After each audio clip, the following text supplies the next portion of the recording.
Warning! The Stone Age Gamer podcast includes a lot of bad language. Cover your motherfucking ears.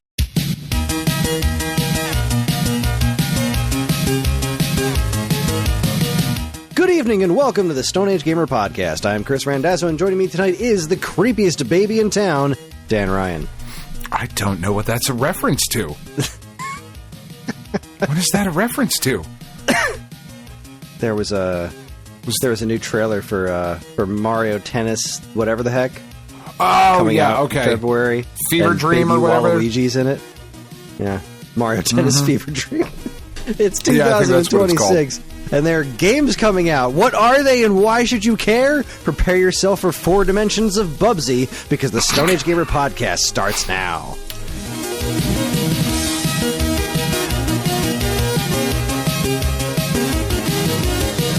I will not. Hi, everyone.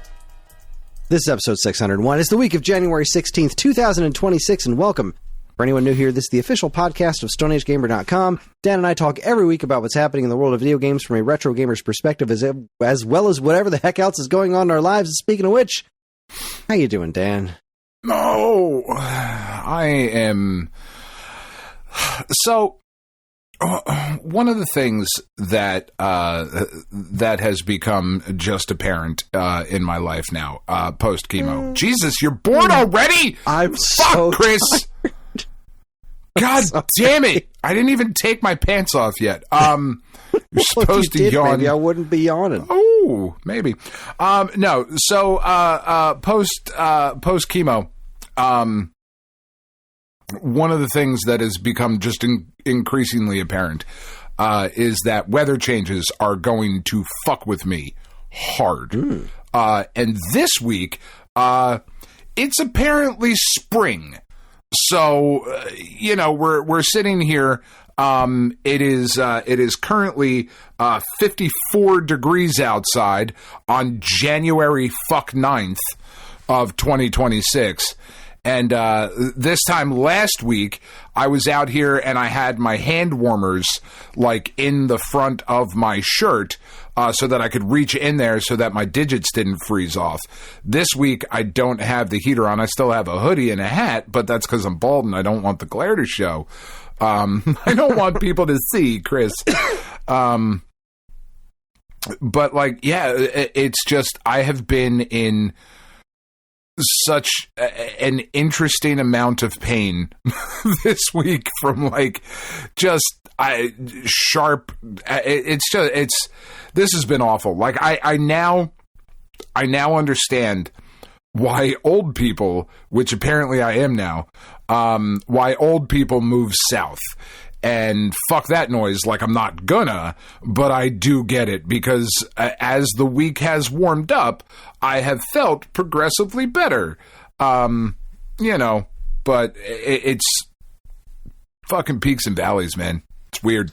Yeah, very strange. Like I've been cold all week because I work in this basement and I'm underground and it's cold down here. And also, like, usually when I'm leaving the house at like 5:45, 6 in the morning when it's still friggin' freezing, like literally freezing outside. So, it's been, I've been cold all week. I'm cold right now. I'll be cold tomorrow morning. No, well, maybe not. Nice and toasty. Because tomorrow morning I don't have to get up. It's the weekend. It's the freaking weekend, Dan. And I'm going to get up in the morning and I'm going to come down here and I'm going to play Atari. That is my mission for tomorrow morning. Okay. I mean, we all know you're going to get up and go to the fucking gym at 3 o'clock in the morning or whatever dumb shit you do. I don't go to the gym on weekends. Right, Saturday and Sunday, I am off. No, sir. I don't know. Maybe that's the problem. Maybe you should be. Yeah, maybe that's the problem. I should be going 7 days a week. That's right. Definitely. Yeah. You fucking undedicated bastard. All right, I got a question for you. So This is actually, I should throw this into the Discord too. So a neighbor of mine, he's the air conditioning repair guy who lives across the street from me. He's been a real good guy to me. I was out walking Hopper, and he approached me. He was like, "Hey, I need a video game advice." I was like, "Oh, really?" Like, so I don't own any video game systems or anything, but is there a cool game that you could think of where me and my friend could get it and we could play online and like solve puzzles? And I'm drawing a complete blank on what's a good co-op, like, puzzle-solving kind of experience. Like, I mean, does Split Fiction kind of fit that bill?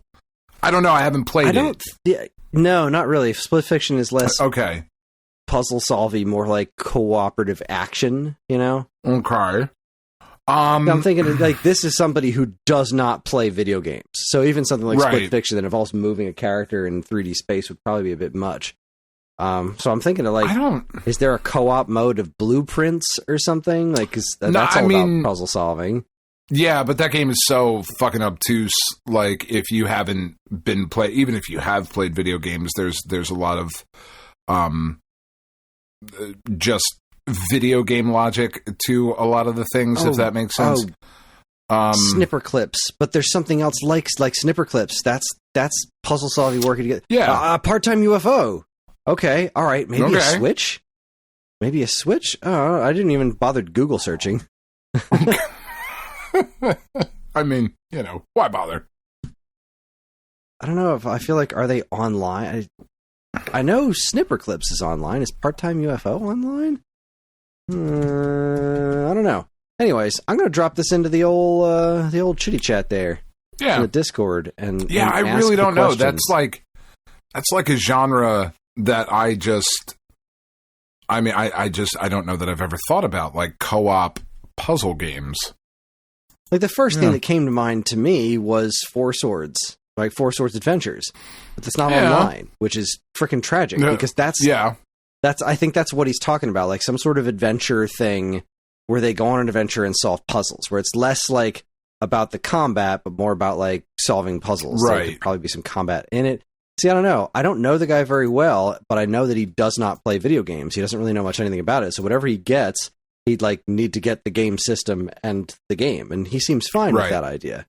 But I just want to make sure I'm offering the right notion, the right idea. Part-time UFO is so good. Like, when you're playing co-op with somebody, it's a genuine good time. Is it online? It says no such online save data. I don't know if that one is online. But I mean, I'm trying to think. Like, I guess I don't know that any of the like Phoenix Wright games really fit that bill, and I don't think they're online because it's co-op not in anything. 2-player. Yeah, there's no real 2-player business happening there. Snipper Clips also appears to just be local co-op. That doesn't sound right. Anyways, that's a question for another time. Right now, we're going to talk about new games that are coming out this year, because we are in the year of our Lord 2026, and there are new games coming out. And I gotta say, I'm pretty underwhelmed. Through my list, I'm not seeing a whole lot that I'm like genuinely excited for. So, I mean, are we just going to go in order the way that we usually do? We'll just start with January and kind of make our way through down to games that don't have release dates? Well, see, here's the problem with that. I have one game in February and nothing else with release dates. Everything else is TBD. Okay. Well, I mean, so you go in your order. A bit disappointing. Yeah. I mean, I'll start going in order. Most of the stuff, I did notice that, right? Like, as I was looking, there's a lot less nailed down at this point. Like we need a Nintendo Direct comparatively and a state of play like last year. Yeah. Yeah, like we knew a bit more about what was coming at this point last year. Isn't there an Xbox thing coming up? So there's an Xbox thing coming up on the 22nd. Because I was like, Developer Direct, there it is. I saw that announcement, and I was like, all right, like, let me start getting ready for this. There was one that I watched yesterday. It was the New Games Plus showcase, which was like an entirely new thing. I didn't see a ton of stuff there, and they really didn't focus on release dates like at all.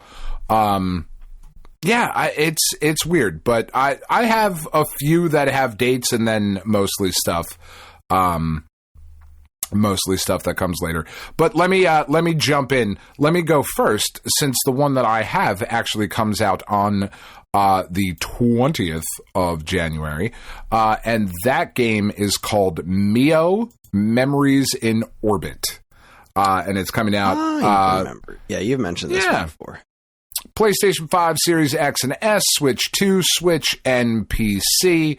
It is rated everyone 10 plus. I don't know that we care about that, but the information is in front of me, so I'm going to give it to you. This is a really cool looking Metroidvania. I really, really like the art style of this one. It's got this like kind of sketchy, hand-drawn looking kind of art style. Look, it just looks really, really cool. It looks like a Metroidvania, so all of the Metroidvania tropes that one might expect to have in a game. I think it looks really, really cool, though. Nice. I'll add one to my list. We've talked about that one a little bit before. Yeah. And it does seem interesting. I don't know that it's something that I'm going to get, but maybe if enough people recommend it to me, I will. I do like the name. Right. Yeah, it's good. It's a good name. I will throw this one out. I don't know that it's like I'm super excited for it, but I am interested in it. I don't know if I'm interested enough to buy it, but I'm interested. It has piqued my interest. And that would be Final Fantasy VII Remake Intergrade. That Switch 2 demo, at least visually, really impressed me. And the fact that you can play this story-focused mode where I don't have to worry about how freaking complicated everything is nice. Yeah.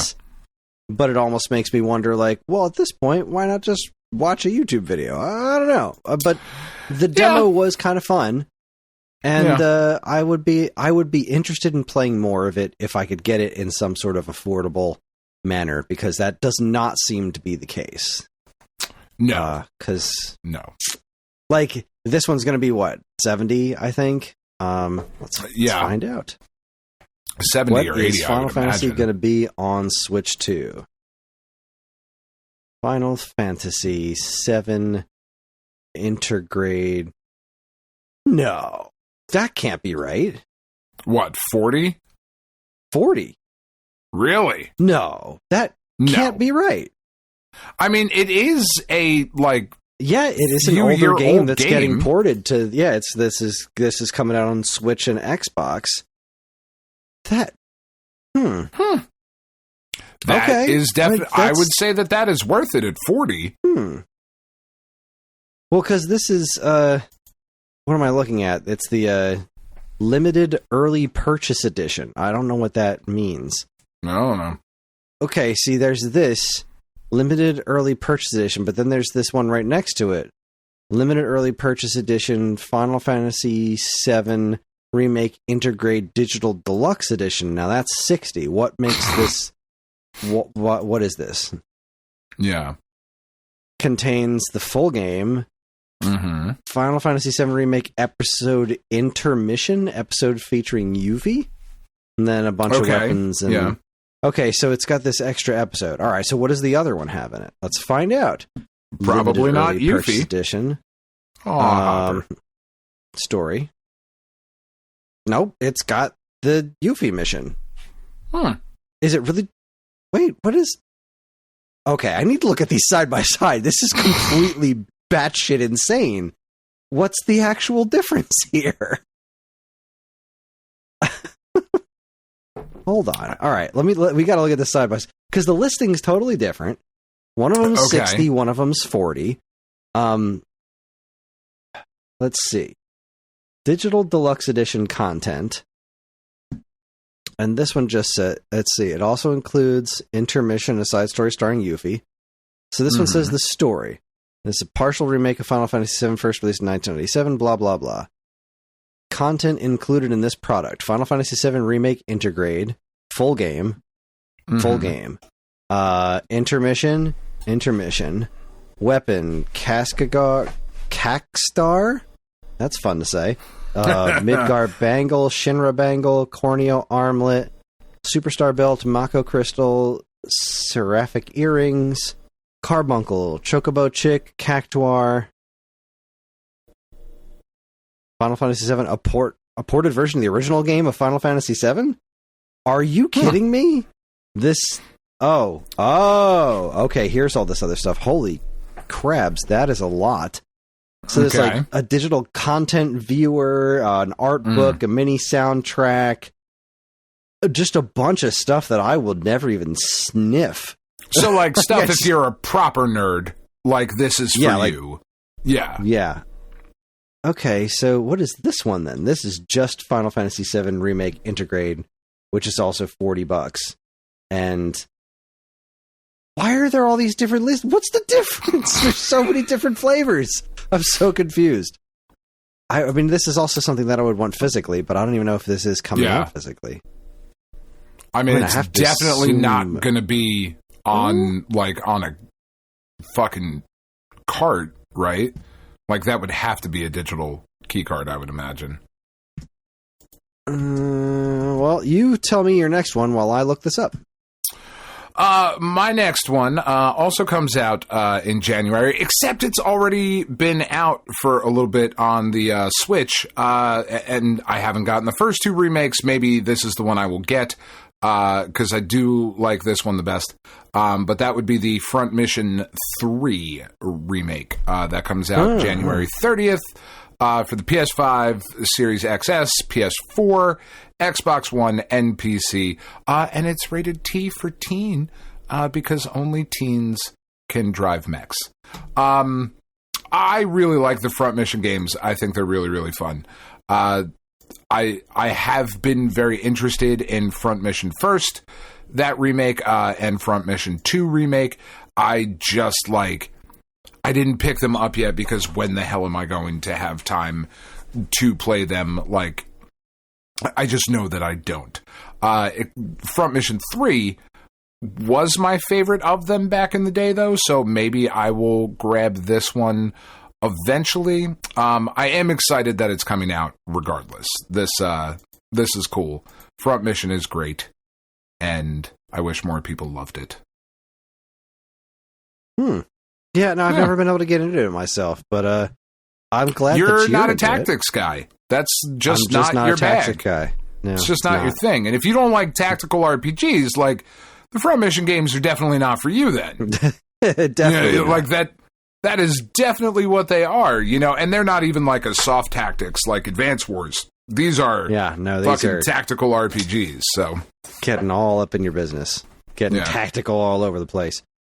So the Final Fantasy VII is a game key card, but it's only $40. That seems a worthwhile purchase. $40, but that does seem that doesn't seem too shabby to me. And I'm not as anti-game key cards, like I don't love them, but I don't hate them the way a lot of folks do. Sure. I also, because honest to God, 90% of what I want physical stuff for these days is just to have the box and manual. And this is the box and the manual and a cartridge and a pack of Magic the Gathering cards. Love that. Yeah. So that's spiffy. I don't know, but it's only $40. If I'm spending $80 for a game key card, well, that's a horse of a different color. This though, I think could about be into that. I'm thinking about it. I could wiggle that around. All right, what do we got? What's next? You're next. We're into February. We're into February, and I'm kind of looking for other ones to talk about, and I can't say that I don't know how I feel about this Dragon Quest VII reimagined, so I'm not. I just don't like the way it looks. It's just not. Yeah. And the Dragon Quest games have never been my particular flavor of they've JRPG. Never grabbed me. Yeah. So I'm just going to jump right in. Yeah. Oh yeah. That's not Dragon Quest. That's no. I'm just saying, like, Chrono Trigger. Akira Toriyama's art, but it's very different in Chrono Trigger than it is in Dragon Quest. Yeah. Well, as different as Captain Safeface's guess. Same. It's not that different, but kind of. There is a difference to it. So I'm just going to go ahead and say on February 12th, Mario Tennis Fever. I really enjoyed Mario Tennis Aces on Switch, and this looks pretty good. It's got a fairly chunky amount of content in it. It's nice looking. The Mario Tennis games have been... Mario Tennis Aces was a huge turnaround from the extremely subpar, what the heck was the Wii U one that was just like the most bland Mario Tennis you can imagine. I can't remember the name of it, but this looks pretty solid, and they just released that big old trailer where baby Waluigi is here in all of his horrifying splendor, but yeah, 38 characters, like, it's pretty wild. Yeah, that's good stuff. If it's half as fun as Aces was, then count me in. This looks like a good time to me. Yeah, I think this could be fun. It is 4-player, right? I have to imagine it is. I think it's got doubles, because, like, I'm thinking this might be something Aces that might be fun. Yeah, that would Aces be, like, really fun to do local with the family and whatnot. This looks pretty cool. We had a lot of fun playing doubles. I wouldn't mind taking another swing at it, just now that the kids are a bit older, which we'll talk a little bit more about stuff like that later, because we had a pretty fun experience. Let's see. Single system 1 to 4, online 1 to 4. Yeah. Cool. Yeah, I think this could be a lot of fun. I don't know that I'm going to get it right away, though, because the first game that I am, all things being equal, Lord willing and the creek don't rise. The first game that I'm definitely purchasing will be coming out February 11th, and that would be the latest joint from Grasshopper manufacturer, Romeo is a Dead Man. I don't know if you just saw that trailer that came out, but it is more batshit than I thought it was going to be. This comes out February 11th. It is coming out for the PlayStation 5, the Series XS, and PC. It is rated mature because of fucking course it is. If you have seen nothing about this game, just understand that it is Grasshopper manufacturer at their just craziest, wildest. I'm looking at their website right now. It says that it is their bloodiest action game yet, which is That's fucking saying something. Man, I just think this looks really, really super cool. Like, it's got that hyper stylized Grasshopper manufacturer nonsense. This I just think looks so cool, and I really, really cannot wait to get playing this one. Nice. Yeah, it's I have come to understand that the Grasshopper games aren't for me. As much as I like them, I played through most of No More Heroes, and I sniffed a little of No More Heroes too. It's like, I really like that these games exist, and I want to like actually playing them more than I do. I just love the insanity of them. I don't find them as fun as I wish I did. Yeah.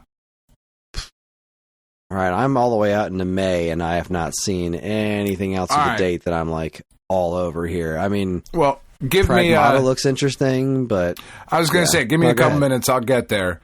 Also coming out in February. Just keep working at it. Keep working the shaft.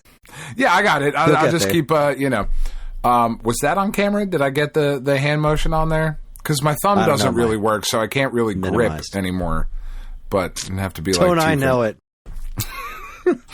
Constant source of disappointment in my life. This has been out on PC since September 24th, 2025. But it is coming to PlayStation 5 on February 26th, and that is Tokyo Extreme Racer. I've talked a lot about how much I love the Tokyo Extreme Racer series, which is weird because I am not usually into like the minutia of cars, and like I am not a car guy. I drive a Subaru. You know what I mean? Like I'm not. I mean, and Subarus can be like car guy cars, but like not the one I have. It's basically like it was how I got my lesbian badge, my badge of honor. Was by buying a Subaru. They gave those out. It's like you got a high score, like the Activision days. Yeah, high pretty lesbian much. Score, and then you mail in, you get a patch. Pretty much, we wear it on a sash. It's nice. No, so I'm actually legitimately excited for that one. I am not at all caring about the new Resident Evil stuff. I wish I did, but I mean, they come out in February as well. So like that's something. I am pretty excited. I don't know that there's a lot of stuff that like I'm not entirely sure I have to get right away. Like in March 12th, PlayStation 5, Xbox Series, Switch 2, and PC will be Fatal Frame 2, the Crimson Butterfly remake. I love Fatal Frame 2. I think it's an absolutely brilliant game. I very much want to play this. I just don't know that I need to drop money on it like right away. That's the thing that I could probably wait for a relatively decent sale on. The one that I do definitely want, though, I've been really excited for it for a while. That would be March 19th, Mouse PI for Hire.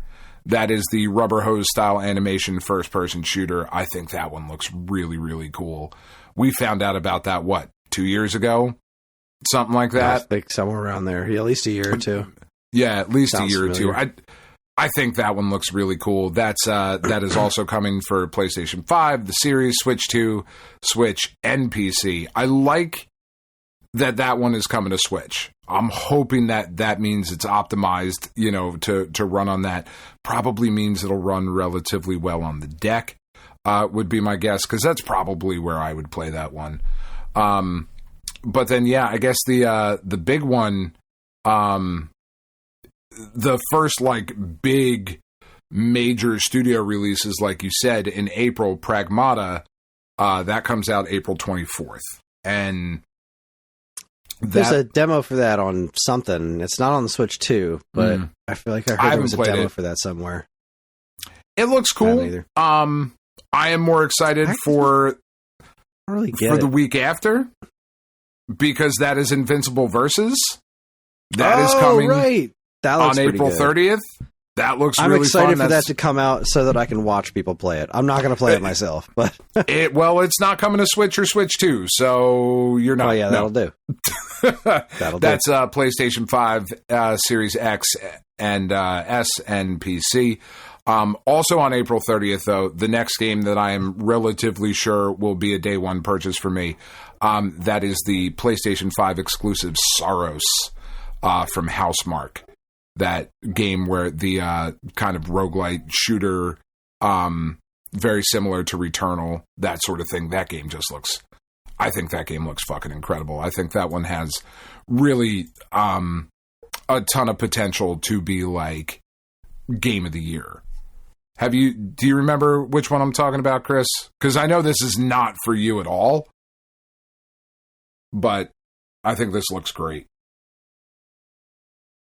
I'm drawing a blank on it. Sorry, you just reminded me of something else happening this year that I now apparently will maybe not be able to get. But what is this one? Saros?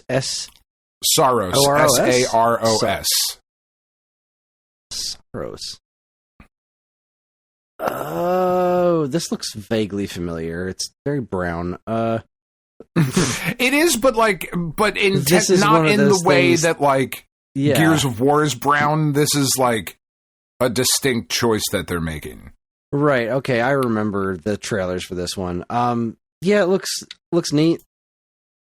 Yeah, like this dropped during like the trailer extravaganza, if I remember, and everything so many things just kind of blurred together to me. Yeah, this does look pretty wild. It doesn't look like my thing, but it does look pretty wild. Yeah, I am pretty fucking excited for that one. But then you said you had something for May. So what do you have for May? Oh, I think May was it was Pragmata, and that wasn't even really something. That was just the first thing that even jumped out at me. So yeah, and that's April. I don't know. Yeah, that was April. No, nothing for May. No, the thing that I remembered doesn't actually have a date. It's just 2026, and that's Big Walk. Yeah, that looks pretty cool. The one from House. I mean, House has my business forever. Untitled Goose Game is all time. Yeah. So yeah, Big Walk looks super weird, but it's only Mac OS and Windows as of right now. So yeah, don't love that. But I mean, you would have to imagine that would be at some point it'll probably come to a platform. I really do wish that I cared about this 007 First Light game coming out. on May 27th, but I just don't. Yeah. Man, I haven't seen anything that makes this look uniquely James Bond in any sort of way, right? Like when we first saw the trailers for the Indiana Jones game, The Great Circle, I was like, man, I do wish that this was in third person, but like this feels very Indiana Jones. It's got that personality. It's got that kind of thing that Indiana Jones needed to have. And I just don't see that with this James Bond game. Maybe it's me. I don't know. I know that I'm excited a couple days later for Legacy of the Dark Knight, the Lego Batman game, which is coming to everything. Well, not the original Switch, but coming to Switch too. Again, Matthew Berry as the voice of Bane is nailed it. Well done. Well done. Let's see. Was there anything else I was excited about that had a date before we start jumping? Oh, September, Phantom Blade Zero, PlayStation 5, PC. This game looks very, very cool. This is another whatchamacallit, like kind of Souls-like looking thing, but this one seems to be a bit more a bit quicker in the action, maybe not as deliberate, but looks pretty cool. So that is everything that was dated. I will be damned if I believe that Grand Theft Auto 6 is actually going to come out in November. Also, I don't care. So I will now shut up. All at once. It's not making my list. Yeah. All right. How many more you got? Well, I just went through the dated stuff that I was excited for. Now we're just how many loose things do you have? Oh, I don't know, a whole bunch. Oh, you don't There's have actually a list? a decent amount that I've got excited. 11, and they're not like yes. One or two of them are. Yeah. Is R is Riz.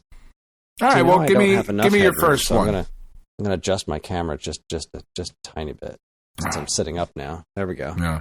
All right. Well, first one for me. Again, just I don't know, alphabetically or whatever. Is Bubsy 4D. I am legitimately interested in Bubsy 4D. It seems like they've made themselves a fairly decent platformer out of a Bubsy game. I like the notion of it being an older Bubsy who's a bit more earned cynicism kind of a thing. I think it looks like fun, and I'm very, very interested to give it a go. I am interested in this new Bloodstained game. Bloodstained, the Scarlet Engagement. Not on anything I can play it on, so... Yeah, I really liked Bloodstained. I didn't love it the way that I wanted to. This one looks like it might be getting closer. I mean, look, Igarashi makes games that I like to play. It's not that I didn't, it's kind of unfair. It's not that I didn't like Bloodstained. It wasn't as good as I expected it to be. I was expecting to be blown away, and what we got was another solid Castlevania game, if not for the name, right? Right. This, I think, looks good, though. And, he always delivers, he and his team always deliver games that I certainly enjoy. So I will almost definitely be picking that up. Cool. Yeah. That one didn't quite make my list, mostly because it's not going to be on any systems that I can have. But what did make my list, which I have to assume is going to come out in 2026, is Toxic Crusaders. Mm-hmm. It's been in development for ages. They kind of went back to the drawing board after the other beat-em-ups came out. They're like, all right, there's a lot of other stuff in this genre. We really got to up our game. And I liked that. That made me happy that they were like, all right, I officially don't think our game's good enough. Let's go make it better. So yeah, cool. That's great. Have fun. Yeah. I'm not mad at that at all. No, I hope it's every ounce as good as they want it to be, because it looks like fun, and I like beat 'em ups, and got local friends like to get together and play them. So heck yeah, let's do it. Toxic Crusaders. I'm in. Yeah, that looks super fun.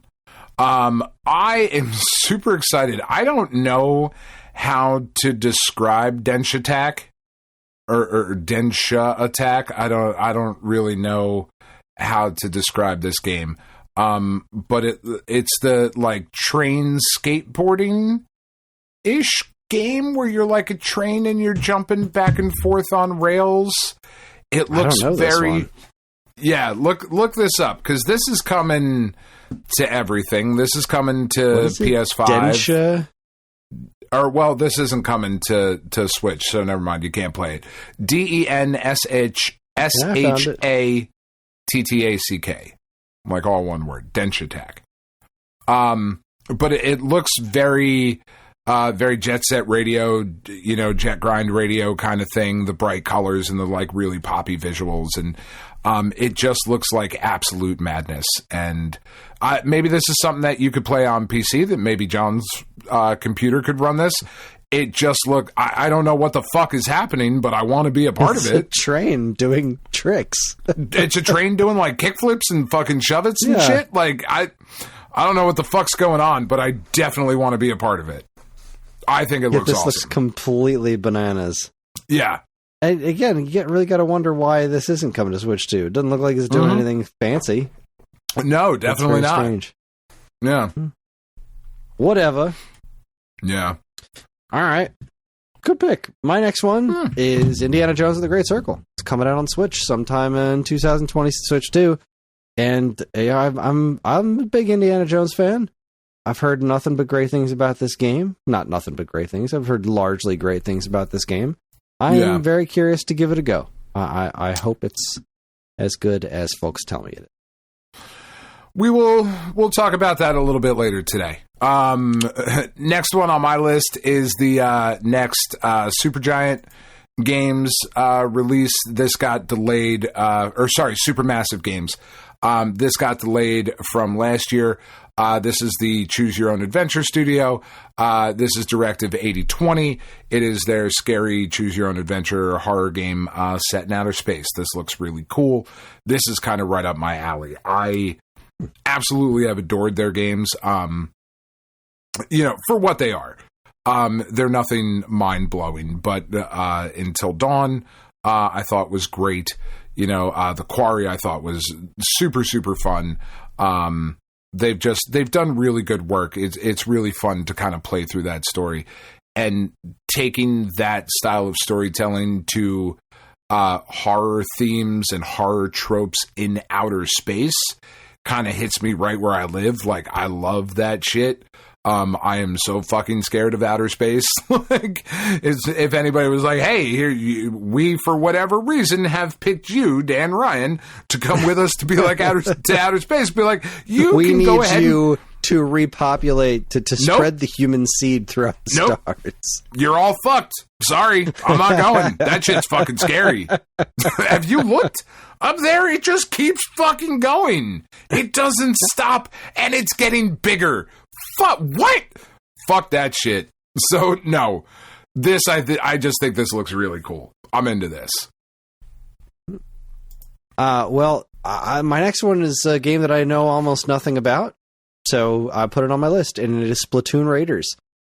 I don't know anything about it because nobody knows anything about it. It's kind of a big mystery, but it's not Splatoon 4. It's its own unique thing, and I really don't know what it means. I'm hopeful that it's more single-player Splatoon stuff, but it's probably not going to be because the name Raiders makes me think it's going to be some sort of, multiplayer madness kind of, which is Splatoon's claim to fame, claim to fame. Claim to fame. Close enough. For sure. But I really like single-player Splatoon stuff, and it would be super cool to have a single-player focused Splatoon game. But I'm not holding my breath, but I think it would be pretty cool. Yeah, that does look really, really cool. The next game on my list is the game that I actually might be the most excited for this game than any other game that's coming out this year, which is pretty fucking nuts to say. But that would be Mariachi Legends. This is coming out, supposed to be this year. This is PS5, Series XS, and Switch, and PC. This is a very Dia de los Muertos, that sort of Mexican folklore-inspired Metroidvania. If you have not watched the trailer for this one, I think you have, Chris. But if you have not seen anything about this and you are listening to us or watching us right now, please take a look at this. It's being made by Halberd Studios. This looks fucking awesome. This game is so speaking to tropes that I love, an art style that I love, a gameplay style that I love. Like, this game really could not be made any more for me than if it, like, maybe threw some ninjas in there somewhere who liked Wu-Tang, and they were like, oh, fuck, this is, like, the perfect game. God damn it, 10 out of 10. Yeah, I think this looks fucking incredible. I'm so excited for this game. Something else that I am hoping is as fucking incredible as I think it looks, and I'm sure is on your list somewhere, is He-Man and the Masters of the Universe Dragon Pearl of Destruction. Please be as good as you look. I was nowhere near as big a fan as you, but I was a huge He-Man fan growing up. I think He-Man is awesome. I like the characters, and this game looks sick. I mean, legit, it is right here. I can just reach to it on my desk. There you go. Like, he's just right here perfect at property. all times. It's the perfect property for this kind of a game, for beat 'em up. It is. And the art direction looks really dang good. It does. I want it. That game almost has frighteningly to be good. Like, suspiciously good. It does. Because it just kind of came out of nowhere, but, man. It's a great idea. Like, I just hope it plays well, because the ad they put together for it is pretty cool, but the characters look phenomenal. The animation is great. Like, they didn't do any weird distortions to the characters that make them look not quite what you want them to look like. Like, it looks like the fucking cartoon. That's what I want. It does. No, it looks better than the cartoon. It looks like it looks like what we won the cartoon. Yeah, where our brain said the cartoon look. Yeah, exactly. Yes. That's it's just, please be good. Please be good, because I really want this one to be good. And not that I'm not enjoying Marvel Invasion, which because I am, but there's just something about it that's not quite like the Turtles game I just blasted through. This one's like there's something just like this much off about Marvel Invasion that's not sucking me in the same way. Right. And this is just this developer's Bitmap Bureau, which is interesting. Bitmap Bureau, I know them because of Xenocrisis, which we sell at Stone Age Gamer, which is a pretty solid game. So there's a pedigree there. There's something there to be excited about. The rest of their games I don't know at all. Oh, they're the ones who did the Terminator 2D No Fate. Mm-hmm. Huh. Which has had a ton of release problems coming out. I don't know if it's any good. I don't know if it's any good either. I certainly got delayed a bunch. Well, I'm going to look up some reviews while you give us your next one. I fucking need that game to be good. And I also kind of need this game to be good, because I have been looking for an evolution of this for a while. And I think Arc System Works is the right studio to do it. I think it's a shame that it's PlayStation exclusive, but Marvel Tokon Fighting Souls, I think looks fucking dope. Like, dope to the point where I considered, when they showed off that arcade fighting stick, I was like, man, I haven't had like a dedicated fighting stick in a long time, and man, does that thing look really cool. And oh, look, a game that I should play, like, I really want this game to look great. Arc System Works, that's actually on my list too. Yeah. Not because I'm ever going to get it, but I just want to sit back and watch professionals play it, because it looks crazy. I just love looking at it. It looks incredible. I love the art style. I like the kind of artistic licenses that they're taking with the characters, and kind of that very anime inspired, Yeah, but not bullshit anime, for whatever that means to anybody else. To me, it means that it looks the same as every other anime. This looks inspired by, but not tied to, that sort of anime and inspired design is aesthetic. The word. Like, these are all very inspired character designs. Like, I'm looking at some... Like, the fact that Iron Man looks like a Gundam is freaking hilarious to me, but like... Oh, yeah, that's just outstanding. Looking at the... there's this character selection screen video online that I'm looking at right now, where every single one of the characters, they just look super, super well done. Yeah, I love the big furry cloak around Doom. Star-Lord coat. Oh, yeah. Star-Lord's got that, too. I think the that super looks furry super collar. Fucking cool. I love that Ghost Rider is in it. Even though the Robbie Reyes Ghost Rider is not my favorite Ghost Rider.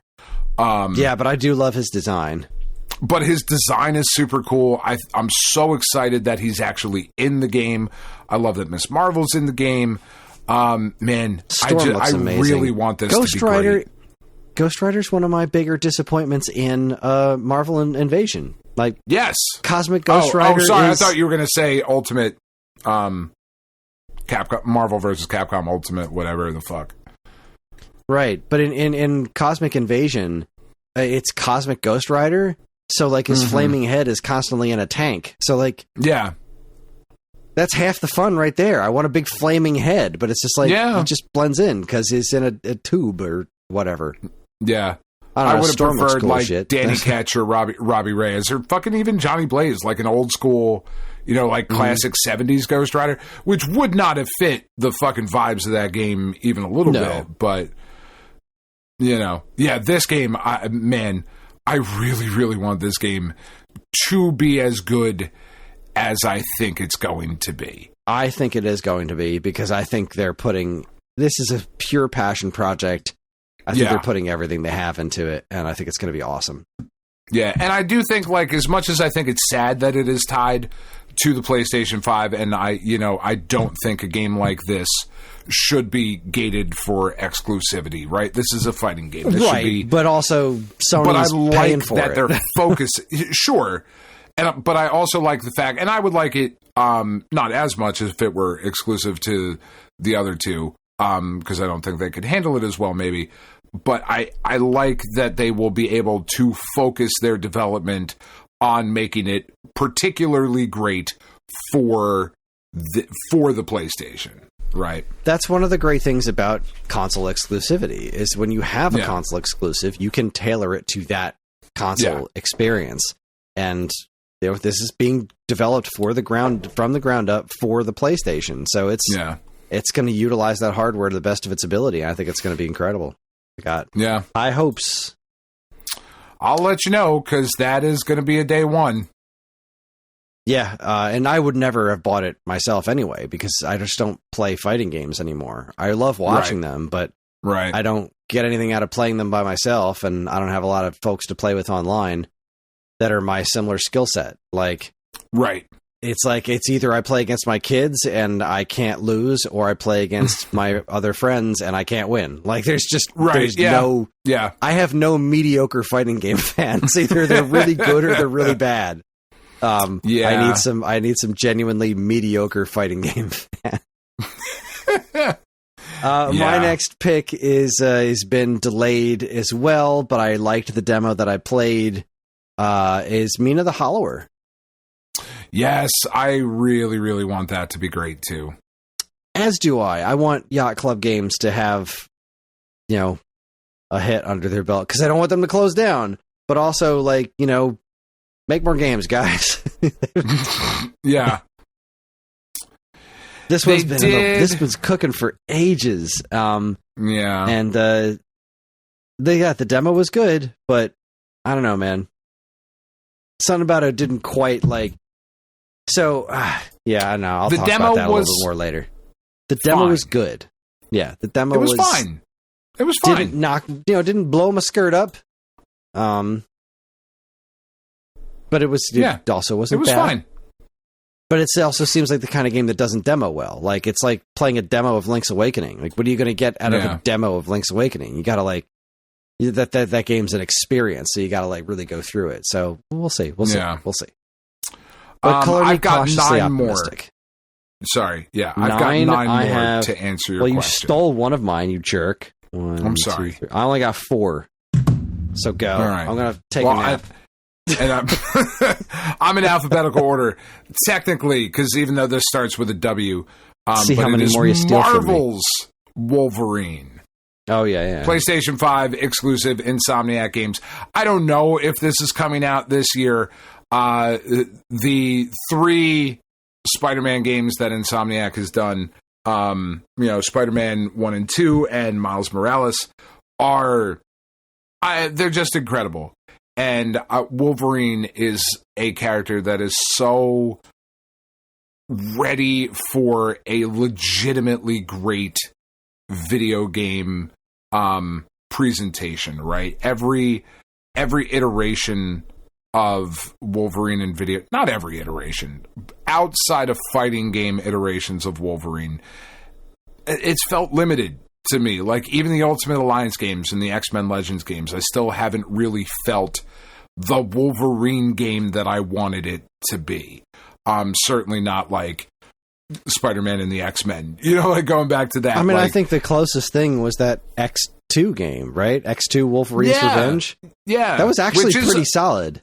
It wasn't amazing, but it was pretty solid, especially considering, it was a movie tie-in and whatnot. Movie tie-in, yeah. This has the potential to be like as like visceral and intense as the original God of War was. I feel like that, like Marvel's Wolverine could be that sort of experience with also some really cool like comic book Easter eggs and powers and interesting shit thrown on top of it. This, if it comes out, I think could be absolutely incredible. You want to keep going, or do you want? Oh yeah, I mean, I guess. Yeah, no, I'll keep going. Or do you want me to? Yeah, you keep going until you have. What did I say? I got 1, 2, 3, 4 left. Okay, so keep going until we can take turns. Okay, I leave the math up to you. While I look at a T-shirt that says I have to say weird stuff or I'll die. I kind of want it. Same. Say the weird thing. It's got a sad frog on it too. Well, also rumored to be coming out this year. This one, I think, is one that probably gets delayed. That would be my guess. I don't know why. I just feel a delay for this. That would be the new Onimusha game, Way of the Sword. This is PlayStation 5, Xbox Series X and S, and PC. I fucking love Onimusha. Onimusha's great. And this new one, what we've seen of it so far, looks really, really, really cool. I'm into samurai martial arts. This is very much a game for me. If this comes out this year, I think this will be very cool. As well as another game rumored to come out this year, Kris, and I'll fucking believe it when I see it, but as my grandmother said, I will not hold my breath with my hand on my ass, or I will die in a funny position, which is the weirdest thing. And she would say that whole thing each time. It was very strange. Like, all right, meme, I fucking get it. I won't wait. Apparently coming for the PlayStation 4, Xbox One, and the PC as of our last update, that would be the Prince of Persia Sands of Time remake. Sure. Yeah, okay. Again, don't hold your breath with your hand on your ass so you're dying in a funny position, man. They've been saying this is coming for a while, and the last update we got was that it's coming this year. I really, really love that first Sands of Time, or the first game in that trilogy. The original Sands of Time was so good. It's just so fun. And I would like to replay it. I would too. On a modern platform. And I don't even need you to do anything. Like, I don't need... This does not need to be... I don't want that full-on remake. The Final Fantasy VII treatment. Do the Legacy of Kain thing you just did. Like, just do make that. It prettier. Just clean it up a little bit. Because it's not bad looking. Like, right now. Its original flavor. Clean up the frame rate. Pretty up some textures a little bit. Just as is. It's fine. It was stylistic enough. It's not supposed to be hyper-realistic. It was great. Just do that. Give me that Sands of Time trilogy. Give me all 3 of them. Yeah, Fire the Buck Not. I mean, the official website is, it doesn't fill me with hope. It's got a section that says watch trailer. Then it says Prince of Persia: The Sands of Time, critically acclaimed Prince of Persia: The Sands of Time is coming back. The Prince will return. Sign up for updates. And that's it. So, like, I mean, you keep saying, but okay, you fucking dicks. God, do you remember when they made that movie with Jake Gyllenhaal? I do. Yeah, the very famously Persian Jake Gyllenhaal. You know. Yeah, that was not the Persian. I get it. Don't fucking be dicks about it. But yeah, it was right there. Like, you want to make video game movies? Prince of Persia: The Sands of Time was such a great property to make a movie out of. That could have been Jake Gyllenhaal. Phenomenal. And I like Jake Gyllenhaal. I like Jake Gyllenhaal too, but he ain't the Prince of Persia. And also, I mean, even what was it? It was a Jerry Bruckheimer thing, and the movie wasn't terrible. Like, it was close. It was within a 10-mile radius of what you would want out of a Prince of Persia Sands of Time movie. Like, that should have kicked off a trilogy, but they just missed the mark. I feel like they just went a little too fast and didn't have quite enough respect for the source material like we have now. Like, now that we have Fallout and Castlevania, and Super Mario Brothers, let's try again with a Prince of Persia movie. It's been, God, when the hell did that movie come out? Long enough. And it didn't do all that well to begin with. So, like, even if it came out last year, not enough people saw it. 16 years ago now. 16 years ago. Yeah. I think that's enough time to give it a proper go. Yeah. Next one I know is a game that you just are not into, but man, do I love me some Professor Layton. Professor Layton in the New World of Steam, coming to Switch 2 and Switch sometime this year. Looks fucking great. It's Professor Layton. I enjoy the puzzles and the nonsense and the whatever. And the last one I have before we start taking turns would be Sacrifier. That is the game that is featuring the pixel art from the artist from Celeste. And this is coming PlayStation 5, Series X and S, PS4, Xbox One, Switch, and PC. It's a role-playing game. I think this one looks really cool. It's been featured a bunch of times at, like, different PC showcases over the last, like, year or two. This has been, hey, fucking Sacrifice. It's like, all right, yeah, we get it. Understood. But it looks really cool. I like it. Into it. I agree. You do like it. Got a good beat and you can dance to it.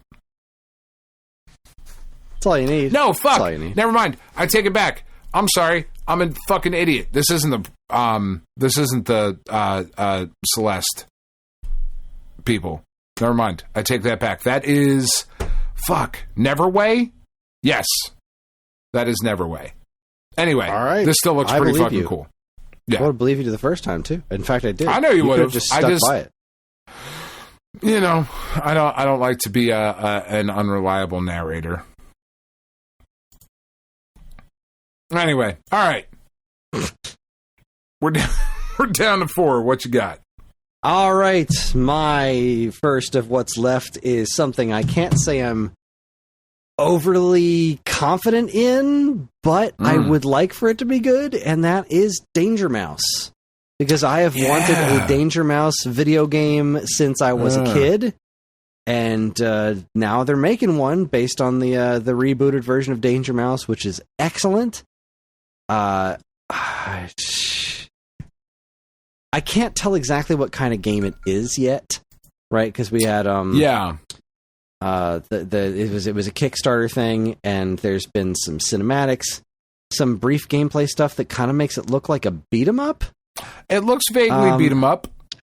Yeah, it looks vaguely beat 'em up, but also vaguely flash game-ish. Like, I don't know that this is really gameplay footage kind of a thing. I don't know. I want to love it. I want to be so excited. But if it's a beat 'em up and it's just Danger Mouse and Penfold. Also, oh my god, I'm looking at this thing here. You can unlock classic mode, so the characters look like the original Danger Mouse and Penfold. That's dope. Yeah, which I'm into is that. so cool. God, I want this to be at least kind of fun. Like, just don't be a disaster. That's all I need, is just be a pretty cool game.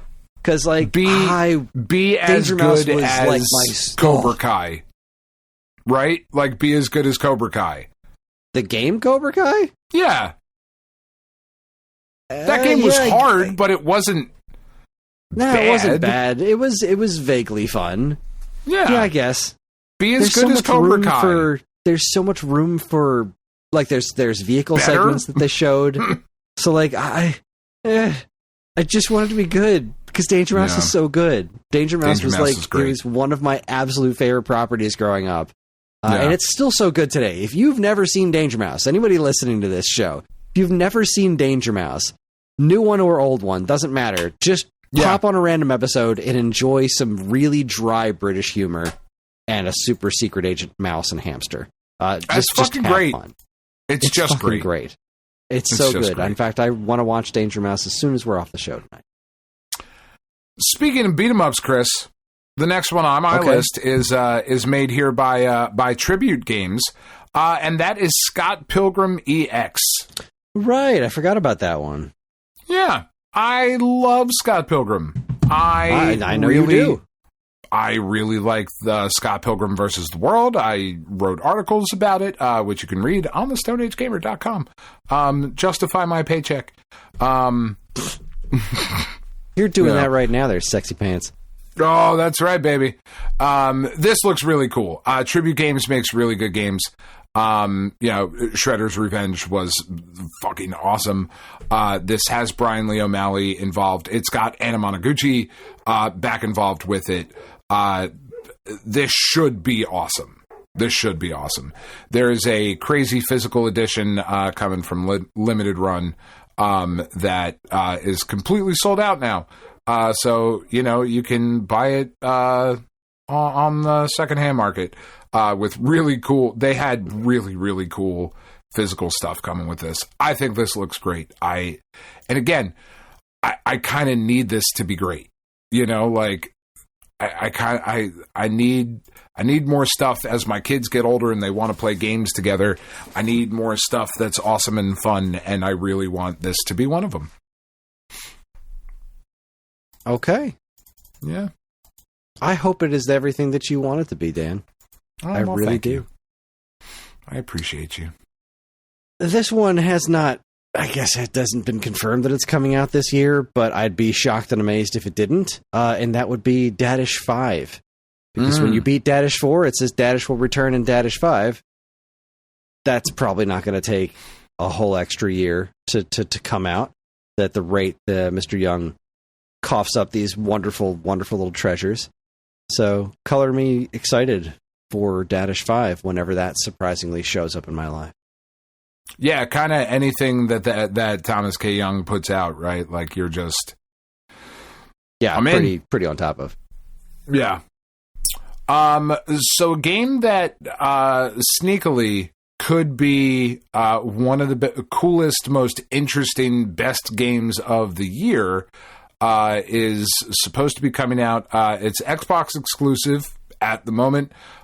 We will see with this developer showcase on the 22nd. I feel like we are going to get far fewer and fewer exclusive things. Like one of the games that's coming out for Xbox this year that we didn't even mention, Fable. I would imagine that makes its way to PS5 at the very least at some point this year.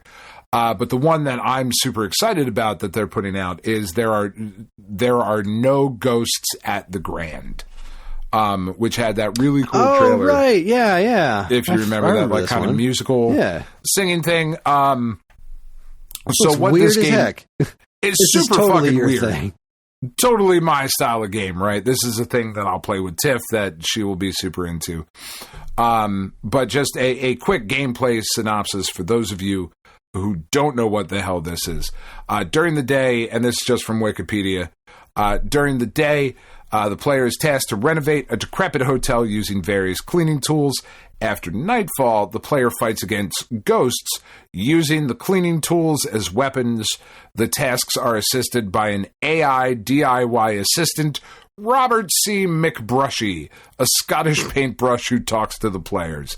It's got crazy music, a really cool visual style. This is, I mean, again, as much as Mariachi Legends is a thing for me, this kind of weird musical theater kind of game is also so right up my alley. I really, really want this one to be great. You know what? Here's what happened. I went looking for something. Yeah. No, I went looking for something, and then I found a trailer for Mariachi Legends, and I got distracted by that because it really does look so freaking good. Right? Like, it really looks so fucking good. Great. I kind of forgot how good it looked. Like, when you were talking about it earlier, I was like, yeah, I remember this one. But I kept, it just kind of like floated around in my head. But then I just got distracted by an actual trailer. I was like, holy crap, I forgot how good this looks. Yeah. That looks really good. So, Halbred Studios, if you're out there, now that Kris is back officially on board, whenever you want to come on, please let us know. Okay? Yes, please do. We'll happily we'd love talk to you. We'd love to talk to you. All right, call me cautiously ambivalent for this one. It could be good. Ambivalent. I can't say that it looks amazing, but it's got some potential because of what it is, and that is Yoshi and the Mysterious Book.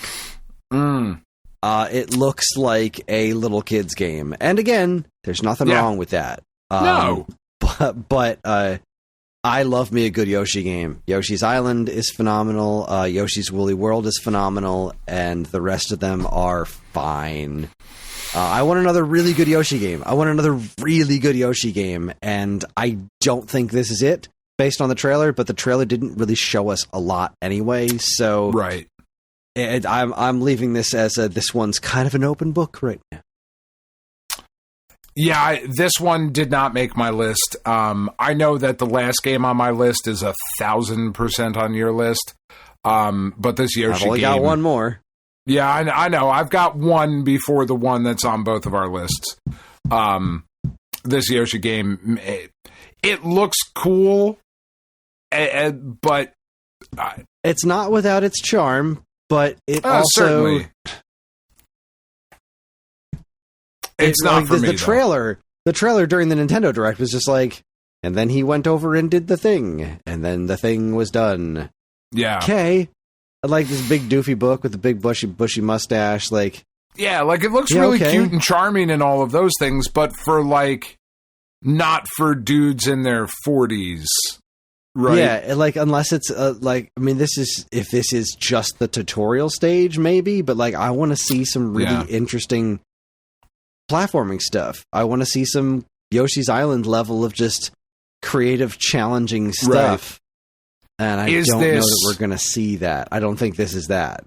Right. Is this what you wanted the plucky squire to be? Right? Like, is this that idea fully realized? Maybe. It's definitely not. No, it's definitely no, it's not. It is absolutely not. But like, there's this little bit and of the trailer. I'm not shitting on the plucky squire. Like, please don't misunderstand. Yeah, no, that was a pretty solid game. And I'd like to play it again now that the Switch 2 is out and see if it runs a bit better. Right. You look at this one and like, so it's the back half of the trailer where they start showing a bunch of other gameplay stuff where I start to get kind of interested. But also like during the game, they spent way too much time on it. But the fact that you can get those little spores, you kick up those little spore flower things, and then you go by a rock and those will disintegrate the rock. Like, I don't know why we spent so much time on that specific mechanic during the trailer, but that's kind of a neat mechanic in the game.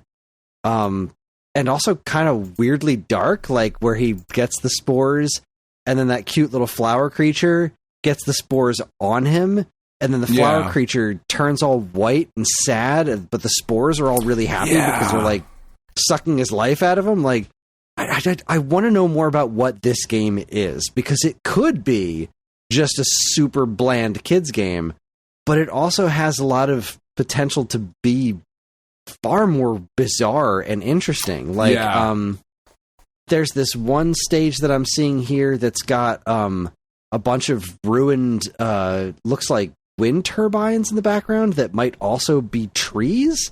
And then there's that weird, giant green monster that Yoshi wakes up at the end. Yeah. That thing was super weird looking. It could be a big box of nothing, but it could also be really cool. So we don't know. We won't know until it's spring 2026. So there's going to be more in a Nintendo Direct. I do wish I could have said Mega Man Dual Override, but that's not this year. That's next year. So yeah, the art style on this one looks super weird. Like, I don't know. You're right. This could be super cool. Something that I am expecting to be really solid, if not really, really great, is the Tomb Raider remake, Legacy of Atlantis. It's the first Tomb Raider game, and what I liked about the trailer that they showed at the Game Awards, right, was that they looked to be sort of leaning into the absurdity that is that original Tomb Raider series, right? Kind of before that, before the reboot. This game is fucking absurd. The fucking gymnastics as you're like slowly fucking doing a walkover as you're pulling yourself up, just absolute insanity. But I think ultimately the thing that sold me on this remake being great is that the dinosaurs now have feathers. So it's like, all right, you guys, like, okay, you get it. That's we're going, we're not. I don't know. That's really not much of a selling point, because that's just an absolutely known fact at this point. I don't know. I want this to be great. I think it'll be great. But, Chris, why don't you tell us about our 2026 Game of the Year? That would be Rhythm Heaven Groove. Oh, what? How Rhythm is my last one not on your fucking list? All right, never mind. I don't know. Must have just been something that I forgot. But the game that I am most excited about for next year is Rhythm Heaven Groove, because I love Rhythm Heaven. I adore Rhythm Heaven, and the fact that we're getting a new one is so insane to me, and even the little teeny tiny bit that we have seen looks incredible. I am so over the moon that there's a new Rhythm Heaven coming out. It just brings me so much hope for other properties coming as well. And I skipped over Super Mario Bros. Wonder Switch 2 edition. The DLC looks cute and fun, but it's basically the same game, right? It's just Super Mario Wonder with some new stuff added to it. But an excuse to play Mario Wonder again, I'm not going to say no to that. And I do think the new mini games look super fun. We'll probably have some fun with that. But that is nothing compared to Rhythm Heaven Groove. Just over the moon for Rhythm Heaven Groove. It's the game that I'm looking for more than anything else this year, bar none. Unless you're going to give me something that I'm angry I forgot about. Fucking vampire crawlers. It hasn't sold me. Oh, I love that it exists, nuts. But it has not sold me. It probably will once I play it, just like Ball Pit. But it has not sold me. Like it just does. I haven't looked at it and said, "Yeah, that's definitely for me." I'm looking at shit right now. Boy, can I not fucking wait for vampire crawlers.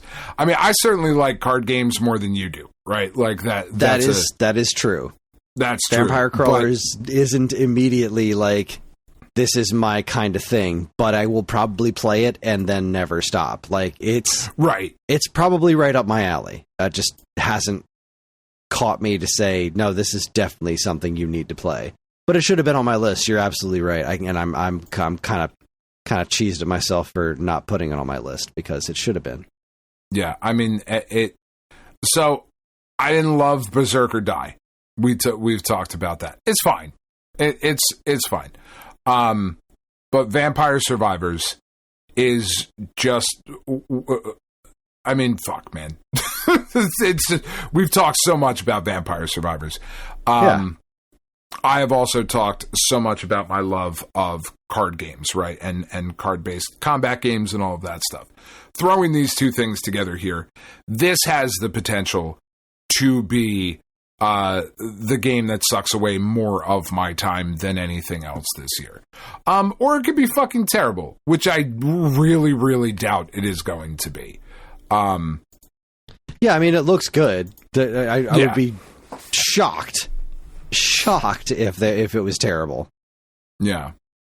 But, I mean,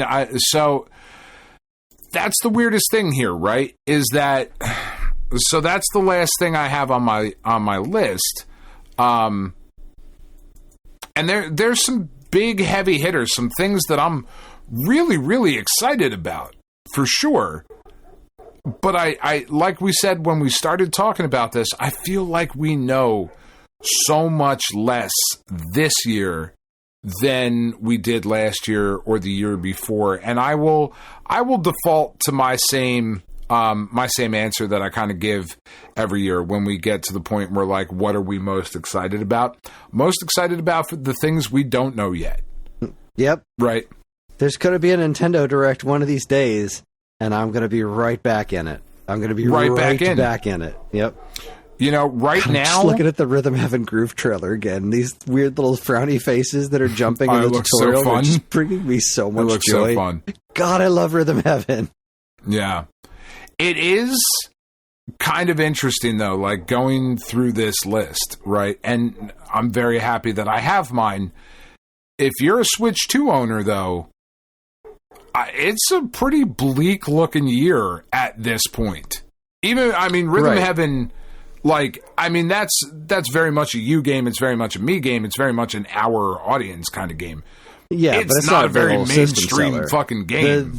The big stuff they haven't announced yet. Like, the only thing we've got really right now is Mario Tennis, and right. I mean, there's more. There's Pokemon coming. That Pokemon Pokopia. Thing. But that's also going to be relatively niche. That's not a big Pokemon game. But we're probably going to hear about Generation 10 stuff this year for Pokemon. Right. Like, they just haven't announced much yet. It's the 30th anniversary this year for Pokemon. This is the year. There has to be something. There's going to be Mario stuff coming, the Mario Galaxy movies happening. Like, Nintendo's going to have a big year, and they just haven't told us anything yet, which I think is really exciting. I'm kind of glad they haven't told us much, right? Because... when we get a Nintendo Direct, it's probably not going to just be like, well, here's a bunch of stuff you already knew about. It's just going to be, it's going to be big fat drops. The fattest of drops. It's going to be Kid Icarus Uprising HD. Okay. I mean, it fucking better be. I'm just saying, it better not be a bunch of shit like this fucking like Kaname Date and whatever. Like, and again, not disparaging people who like that game. That was not the thing that you needed to sell people kind of going forward, and we have a story that's going to fucking talk about that a little bit here in Week Old News. What's that game from the Elden Ring folks?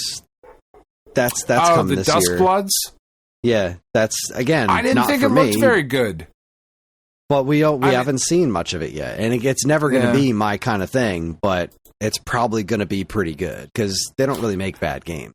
No, they don't make bad games. I don't think this looked as... I don't know. I wasn't super impressed by this one, but I mean, I certainly reserve the right to have my my opinion changed. From Software makes good shit, you know. Anyway, that's it though. Yeah, that is it. That is the 2026 year in preview. I have a couple of hopes and dreams for things that I want to exist this year. I don't know. Do you have any things off the top of your head? Because I feel like that's something that we usually do, and I just didn't even think of it until just now. But do you have any like real hopes for this year? I mean, I hope that we get some news on the next God of War, wherever that is going. Like, I'm really kind of anxiously awaiting that that confirmation about it, because there's so many rumors. Right, that seemed to be the TV show or movie, that's happening this year, right? I would have to imagine that if it's this year or next year, you're going to get some sort of tie-in material to kind of capitalize on that. But, you know, we know that there was the live service game that got canceled and all of that shit. But like a lot of the rumors seem to be pointing towards moving to the Egyptian pantheon of gods, and I just think there's some really interesting creative storytelling things that can be done, some really cool set pieces. Like, Egyptian mythology is just really, really cool from like a visual standpoint, right? Like from a design standpoint. So I'm hopeful that we get some information on that. I am actually most hopeful this year that we see some of the fruits of the decision that Sony made when they were winning the awards and getting so much praise for Astro Bot, right? And they said, maybe we will focus on some of these AA, quote unquote, titles, right? Where not everything has to be this gigantic 30 bajillion D team member fucking project. Like, I don't know, Sly Cooper would be cool, a new Jak and Daxter, a new Ratchet and Clank, a new fucking, give me Rise of the Kasai or Mark of Kree remastered, or do something with some of these legacy franchises. PlayStation, as you do in your PlayStation report, also available on the StoneAgeGamer.com blog site. As you've highlighted, as you've been going through this, though, there's so many franchises that Sony has that they could just, at any time, like, oh, we're pulling Blasto back out, or we're pulling Primal back out and doing a really cool thing with Primal, or fucking Downhill Domination, or War of the Monsters, or a lot of these PS2 era things that could have cool, again, for lack of a better term, AA entries in their series. I would love to see shit like that. I would also love to see Nintendo really push their weirdness like they do.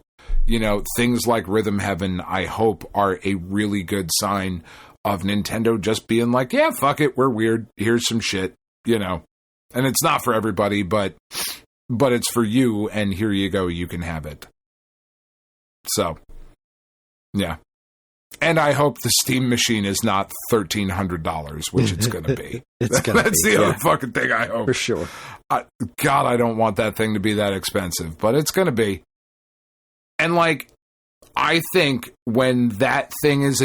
what sucks is that when that thing is announced and they're like, here's Half-Life 3, and everybody goes fucking nuts because it's going to be a launch title for the Steam machine, and then they drop the price tag, I think, because that's just the world we live in, right? Like, that seems to be, we're finally getting Half-Life 3, it's coming with the Steam machine, it'll be best played here and whatever, but that thing, because of AI and fucking RAM pricing and all of that bullshit, Steam machines are going to be $1,400 fucking dollars, and that sucks.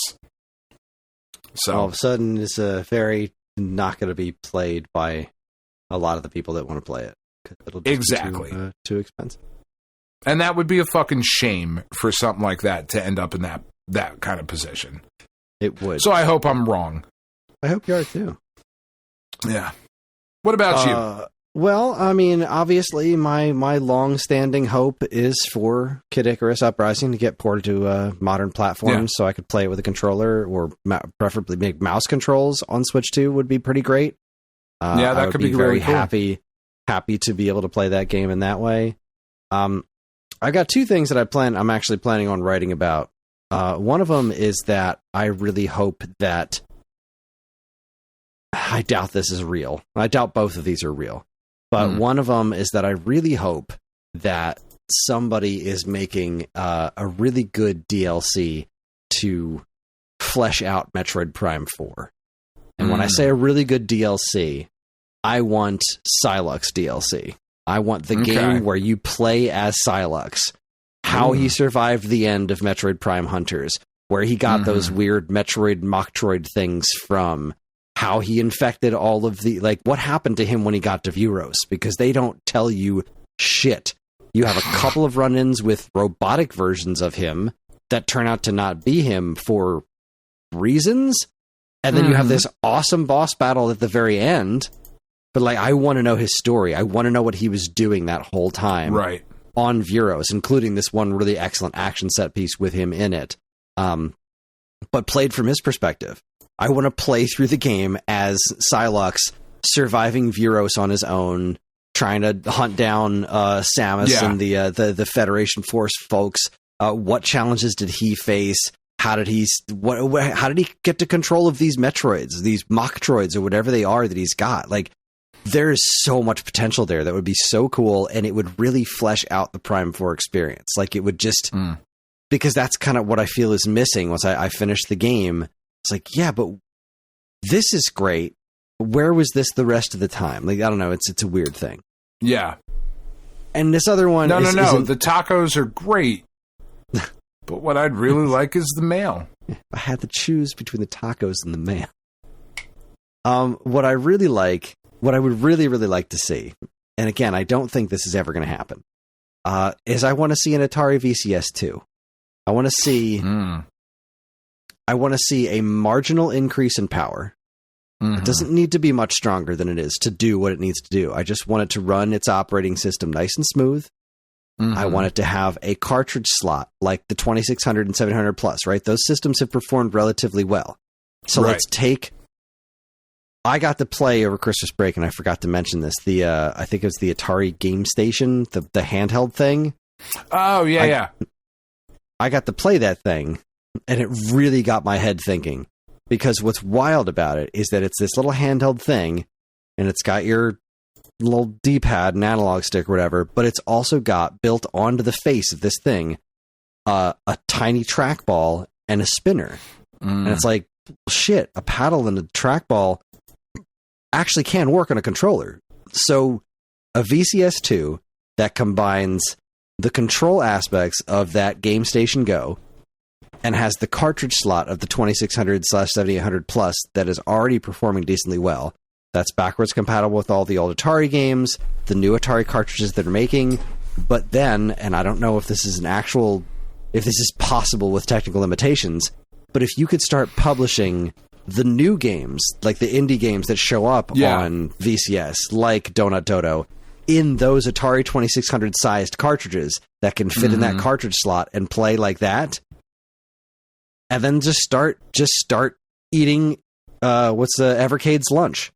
Start eating their lunch. Just start doing exactly what they're doing. Make retro game compilations on Atari 2600 sized cartridges with cool boxes and cool box art, which is what Atari's known for.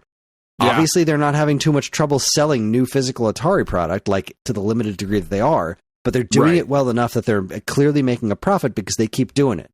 So just do a little bit more of that, take that collector's market, give us big honking cartridges, because the Atari cartridges are the perfect size. They're not enormous, but they're also not like little tiny, easily losable game cards. They're big enough to have cool artwork on them, to be displayed.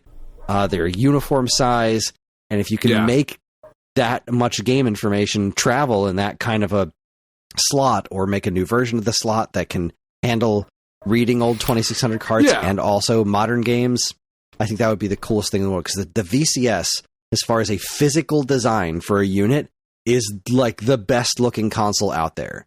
It's a really nice shell.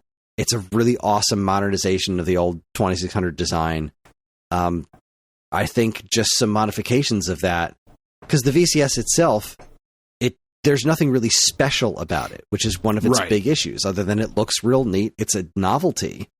But if you take that, what's already been successful in these other routes, like the physical media of the Evercade, the physical media that Atari themselves has been releasing for the 2600 Plus, the 2600 Plus, that whole system that they've generated there, and then this Game Station with the trackball, because no other platform has a trackball or a paddle. That's just not something that's built in. But if you make something that is built around having that as part of your ecosystem, you can be the place for these kinds of games.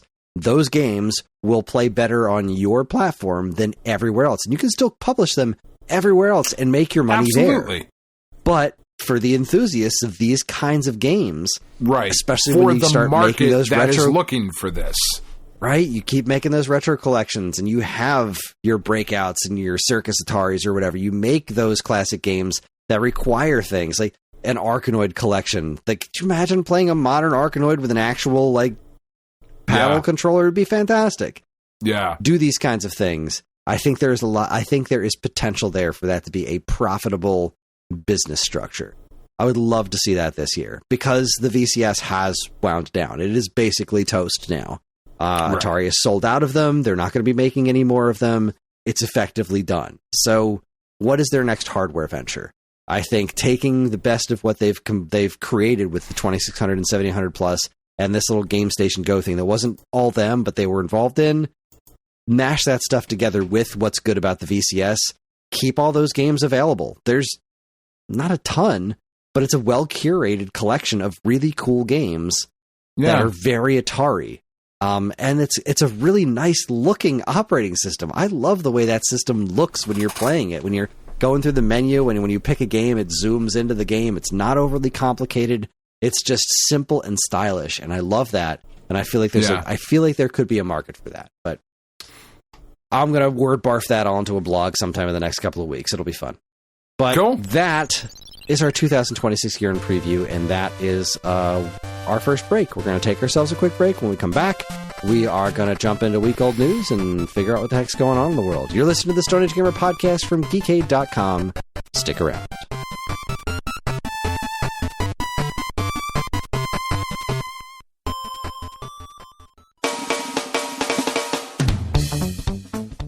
I don't know how I'm going to edit this into the video version of the show, so I'm just going to leave this in right here and say now it is time for some commercials that Dan has written. That was very professional. That was Thank good. You. Old gravelly Western Kris. Gather round the fire, partners. Now they say a man's only as good as the stories he leaves behind in the dust. Old Dan Ryan has been out scouting the ridges of history, and I reckon he's brought back a haul of gold.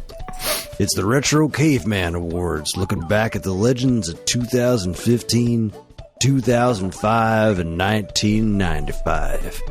You see, 10 years back, along about 2015, talk of the town was dark omen called Bloodborne, and a wanderer's tale known as The Witcher 3. Some folks even say Metal Gear Solid V, or 5 if you're that kind of persuasion, was the finest stallion in the stable. 20 years back in the boom town of 2005, things got wild. We had Resident Evil 4 reinventing the quick draw, and God of War showing us what happens when a man's got too much iron in his blood. Like Magneto. And if you can remember as far back as 30 Winters 1995 for you youngins, that's when the world changed. Games like Chrono Trigger and Yoshi's Island, well, they're kind of treasures you defend with a 6-shooter. So if you're feeling a bit nostalgic for the trails you've ridden before, holster your weapons and head on over to the StoneAgeGamer.com. Read the tale they call the Retro Caveman Game Awards, because out there, the past ain't never truly gone. It's just waiting to be played again.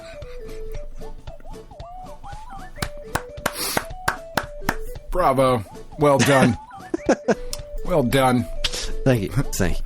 I liked Metal Gear Solid 5 was the finest stallion in the stable. I don't know why that's like that line. Anyway,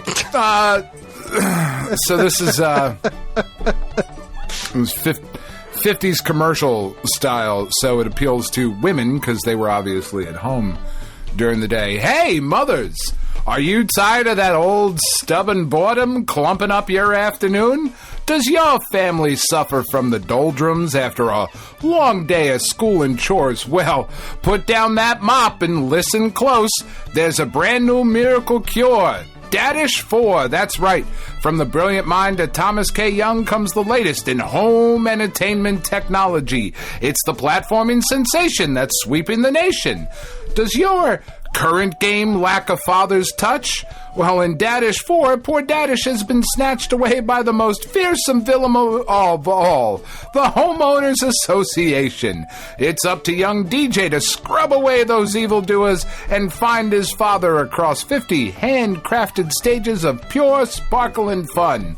Side effects may include encountering sassy baby radishes, riding on mom's back, she's a tomato, you know, and hitching a ride with a giant flying hamburger. It's video game comfort food that leaves your soul feeling fresh and bright. Don't settle for gray, dingy entertainment. Read Kris's review of Daddish 4. It's the radish-tastic way to keep your household happy. Find all this wonderful content and more in the blog section at stoneagegamer.com. Radish-tastic.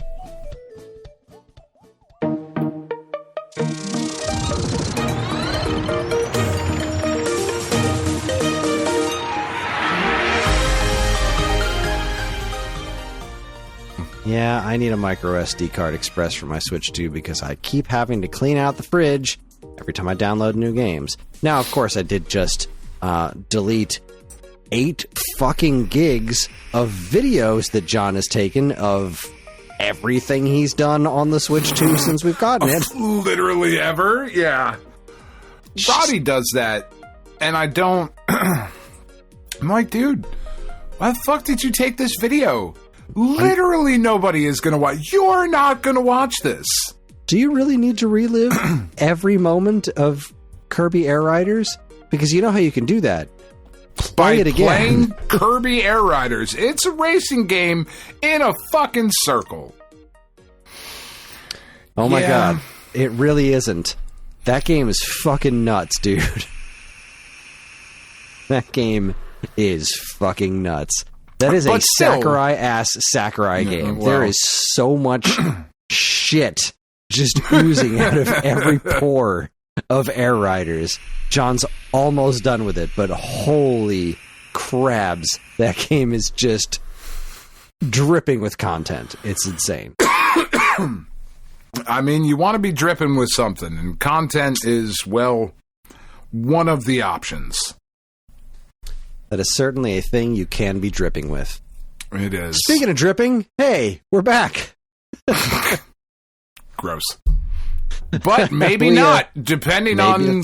Exactly. Could be dripping with content. Could be dripping with excitement. How hard have you hit that like button? How hard have you smashed subscribe? Oh, we smashed it. Right in the fucking face, neck, and chest. Well, now that with that out of the way, it's time for my favorite segment, your favorite segment, everyone's favorite segment. Strap yourselves in for Week Old News. Welcome to Week Old News, where we talk about all the news that was new a week ago. I hope I edited this well last week. I was really kind of flying by the seat of my pants because I don't really know how to edit a podcast episode, but I don't know. We didn't get any feedback, like, at all. Yeah, so fuck you guys. I mean, I love you. It did okay. Yeah, who knows? Granted, it's only been up for a few, it's only been up today, so. Right. People aren't champing, whatever at the beat. Champing at the beat, chomping at the bit, whatever. Either of those. It's cool. It's all right. Anyway, welcome to Week Old News. We talk about all the news that was new a week ago. Dan, why don't you go first there, Dr. Dan? Well, Polygon kicks us off with our biggest no shit headline of 2026. With an estimated 400 store closures and counting, GameStop's future is in turmoil. Yeah, it is. GameStop CEO Ryan Cohen is reaching for, I won't steal the thunder of the next story. Yeah, look. No, this next story is friggin' wild. Yeah, GameStop is closing a ton of stores. I looked at the list. There's a couple in my area that will be closing down in the New Jersey area. Unsurprisingly, that they're closing down. They're relatively empty every time I go in there, which is infrequently, but not a good sign that on the off chance that I go in on a new game release day, it's as dead as if I just happened to go in because it's next to the Applebee's. And I was just like, well, let me walk over and see what they got. Oh, fucking nothing. Yeah, look. That just remind me, have they made any new Totaku figures yet? I don't They threatened to make a bunch of them like a year or so ago. They're like, there's going to be some new Totakus coming out. And I don't think they've done any since the Ninja Turtles. No. Look, this is, like I said, this is one of the most unsurprising announcements that there could possibly be. GameStop is, as a company, has just not been what we want it and need it to be. If I'm looking for baseball cards, basketball cards, football cards, McFarlane figures, Funko Pops, all of that stuff, well, fucking GameStop is the place to go. Which is fine if that was only part of their business and not apparently the driving force behind their business at this point, because the video games really do feel secondary, and yeah, it's just not what you want. Well, similarly speaking, GameSpot reports GameStop CEO could ring in big payday, but with an even bigger caveat. Ryan Cohen could receive a $35 billion bonus, but there are some major goals to hit. This is a weird story. Yeah. Let me see if I can find the exact... Cohen will not receive a salary, cash bonuses, or traditional stock awards under the plan. Instead, his compensation would come from stock options to buy more than 171.5 million shares at $20.66 per share. Let's see. Under the new plan, Cohen must help grow GameStop's market value to $100 billion and deliver $10 billion in cumulative performance, EBITDA, earnings before interest, taxes, depreciation, and amortization, a common measure of operating profit. GameStop's current market value is about $9.26 billion. The company previously reached a peak market value of around $34 billion during the 2021 rally. So right now they're at $9.26 billion, and this dude will make a crap load of money if he can get GameStop's market value to be $100 billion. That's a lot of billions away from 9. I mean, yeah, it is.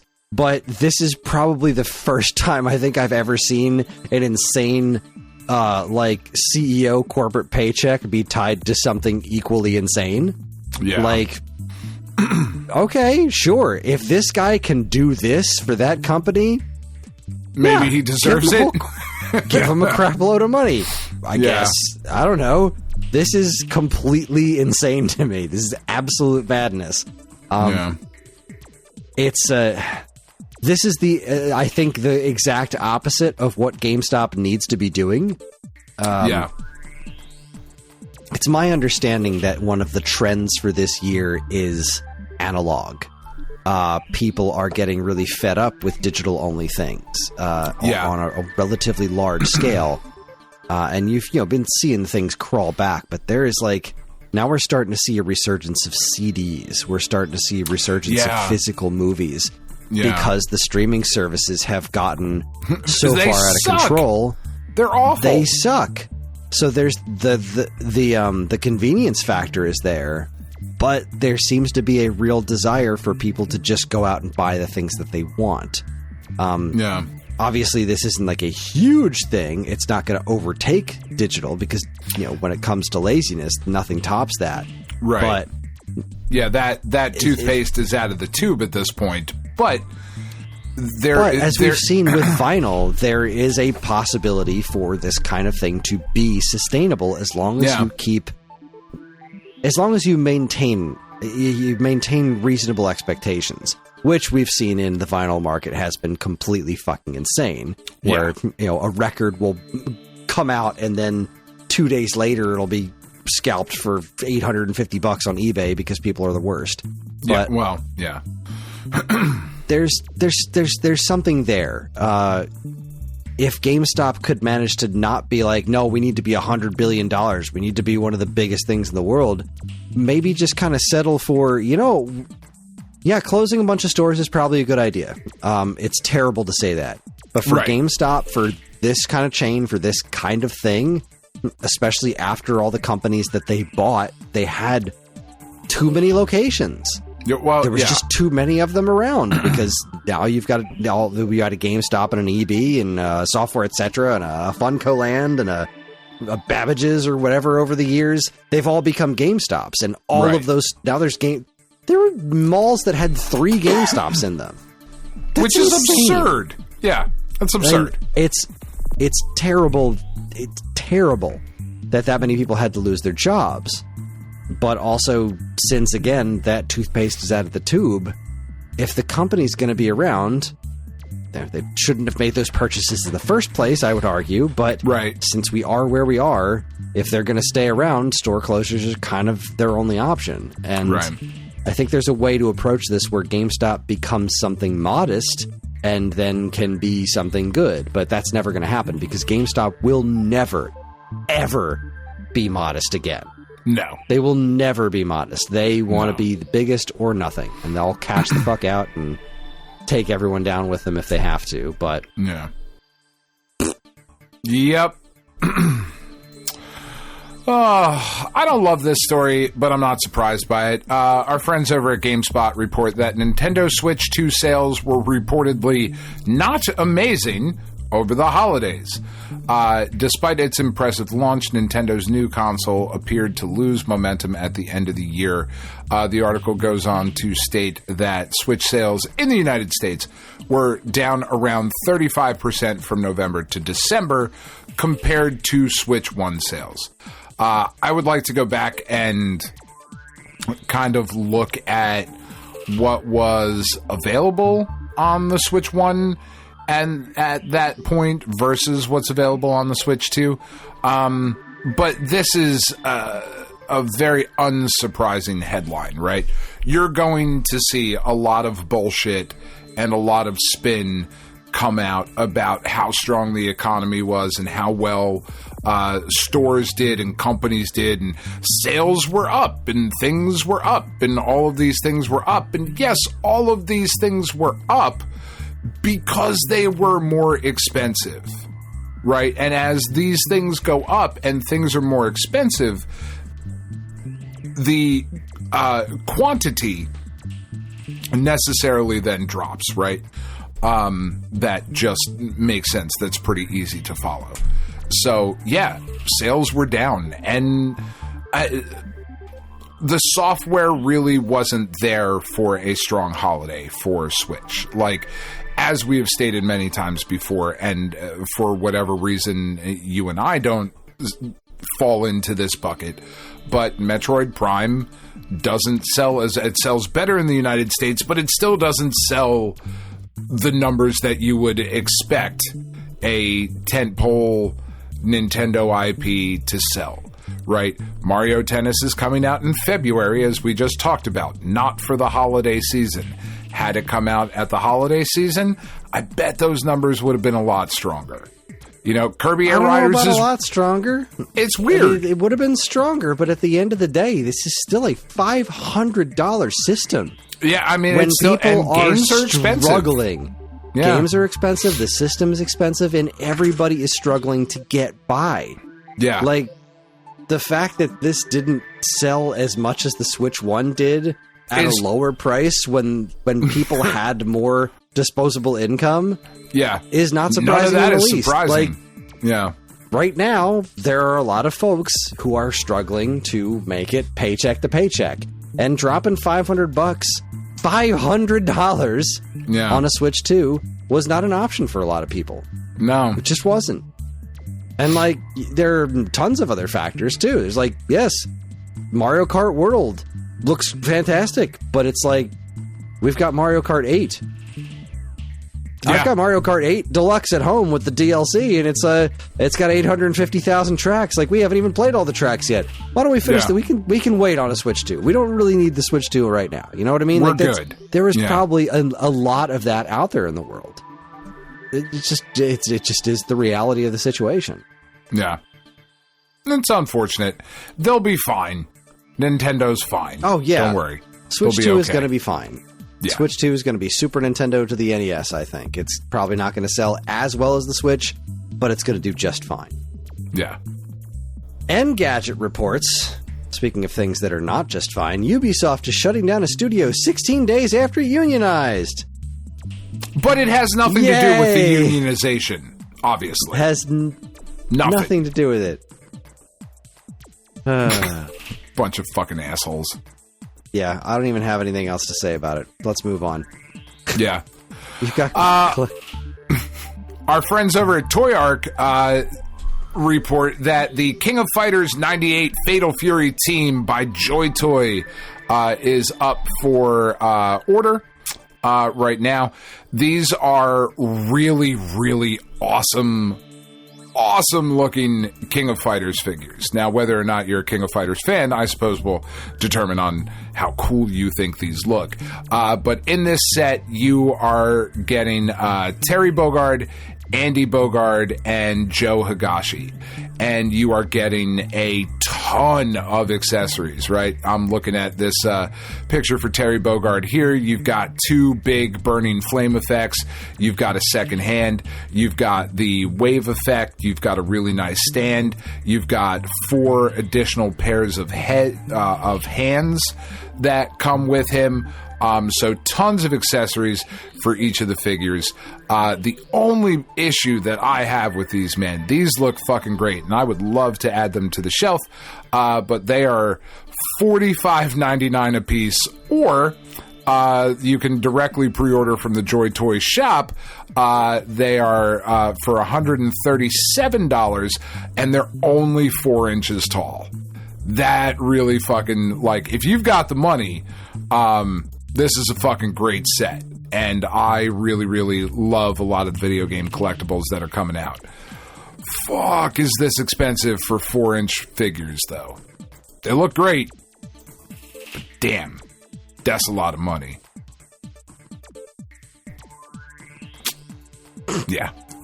I know nothing of the toy industry, I'm sorry. I know. Look, yeah. NECA it's a lot of money to spend for 4 inches of anything. Certainly not that 4 inches. NECA puts out really, really detailed figures, really high quality articulation, paint, sculpt, accessories, all of those things. They're like $32 to $36, depending on where you get them. These are more expensive, and they're 3 inches shorter. Yeah. Anyway, Noisy Pixel reports Tomb Raider Prime video series adds Sigourney Weaver, Jason Isaacs, and more to the cast. I don't know who any of these people are, and I don't know any of the characters that they're playing. I know Sigourney Weaver, I know Jason Isaacs, and I know Bill Patterson. You also know Patterson Joseph? Patterson Joseph is Dr. Moon. And then you forgot. Dr. Moon? From Doctor Who? The episode where Donna is going crazy and he's the... Wow, yeah. Yep, okay, yep, and then you remembered. He's a good actor. I don't know that I'd consider that knowing him, but sure, I've seen him work. But I don't know any of these people. And I don't know Tomb Raider. So, sure. Go team. I think it's just pretty great that Sigourney Weaver is in it. That just makes me happy. I'm glad that I got this story because I know you don't know this, but I just think this is really, really cool.